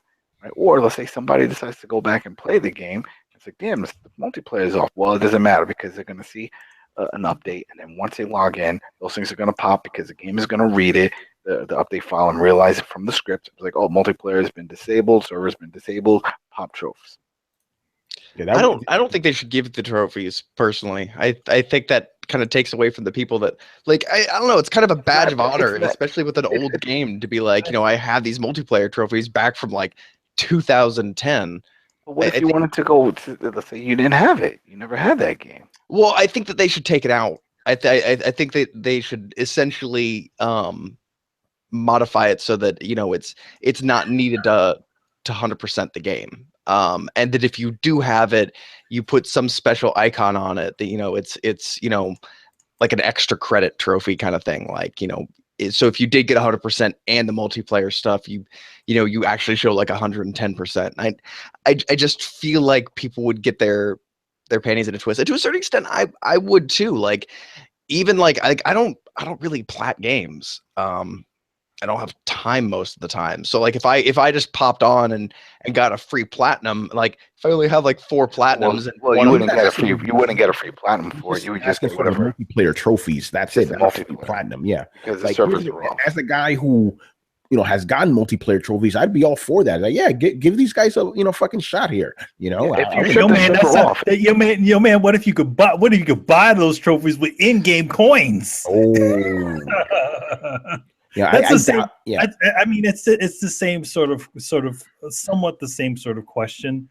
Whether these, obviously, there is a big problem with doing multiplayer trophies, and we've said this before in the past, Tony. Like, just multiplayer trophies are just the biggest bullshit trophies you could get because they affect the. It's like, okay, there's the ones that you have for the actual playing the game, and then there's just these additional trophies just for friggin' multiplayer. And most people don't like doing those dumb multiplayer trophies. Yeah, even guys who like playing multiplayer games don't like multiplayer trophies, Yeah. It's bullshit. Hello, dog. But yeah, I mean, but the thing is, I don't think they could actually implement it unless they start now. It's like, okay, from this point forward, Ghost Recon will give you all your trophies in 4 years. They can't. No. They can't advertise it because they can't advertise it. They would have to. Telling everybody that they plan on shutting the servers off in 4 years. Yeah, no, but they're not going to say it, obviously. But I'm saying, like, maybe there's an internal thing going, okay, when we shut these things off, we're going to give these people trophies, It'll be something like that. Here's a good one for that one. You remember Metal Gear Solid 5? 4? Metal Gear Solid 4 didn't actually have multiplayer trophies. No, it didn't. It didn't, but it had things that one way to get them is by playing through the multiplayer, right? So, like, you remember, like, where you use that little, I guess that syringe which would allow you to see all the troopers? Yeah. Well, the thing is that the easiest way to get that would have been in, like, multiplayer, right? But, because they give you that stupid syringe. But in Metal Gear Solid 5, you can earn that item and then still get that trophy. Like, if they allowed for alternate ways of getting these things, I would think that would be just don't have better. multiplayer. Just don't have trophies that are only for multiplayer. That's a good way to solve that. Yeah. Because it's not consistent. Because it's not going to always be there. Yeah, exactly. It's like us playing fucking Brutal Legend. Nobody's playing fucking Brutal Legend right even now. When the game did come out. When the game did come out, Yeah, it's bullshit. All right, so that's gonna pretty much do it. So a couple things here, actually just one thing. The next episode of Throwdown, episode 124, we're gonna have some special guests on to talk about the Nintendo Switch. Everyone, we're gonna have Erica from She Attack and my man. Oh, she back? Yes, Erica's back. And we gotta have the guy who created the Switch Gang. Mr. Kofi Plays is coming back to Throwdown. So that's going to be me and Kofi are always talking shit on Twitter. It's hilarious. He doesn't understand how I can shit on the Switch but love the Vita. He can't seem to understand that, but Kofi's a good guy. We're going to have him back on. Always a lot of fun. So yeah, look out for that episode. Hopefully I get my fucking Switch tomorrow. These motherfuckers, man. By the way, they gave me money back because the shit was late. So that's good at least, Yeah, they screwed up with everybody. Something happened. Yeah. I'm sure it's not fucking Amazon. I'm sure it's freaking the goddamn Nintendo. Yeah. Who knows, man? Hey, but you know what? Because I wasn't able to play the Switch this weekend, I finished Persona 4 and I'm very happy about that. So it all worked out, and I caught up on the anime too. So I'm not complaining, I'm good. All right. So let's wrap it up. So thank you for watching and listening. Leave us your questions in the comment section of this episode or on the Coalition, and we'll answer them on next week's show. Subscribe to Throwdown on SoundCloud, iTunes, and YouTube. Follow us on Facebook and Twitter at Throwdown Show. Links are available in the description below. Once again, I was your host, Tony Polanco, and tonight I was joined by Emilio Lopez. I'll see you later, guys. Chris Seeley. Hey, take care, everyone. Carlos Romero. Peace out. Brett Murdoch. This is everyone. And Adam Vale. It's 2017, and Goldberg just became WWE champion. What the fuck? What is going on? Is that why Okay. people are pissed off on Twitter right now? Yo, he did it in like under a minute again. I don't get this shit. Oh wow, really? They're pulling the old WCW card and just making them unstoppable. Oh man. So that's why you watch Lucha Underground when they come back. I can't wait. Can't wait. All right, people. We'll see you next time. Later. See ya. Later, Peace. guys. Later.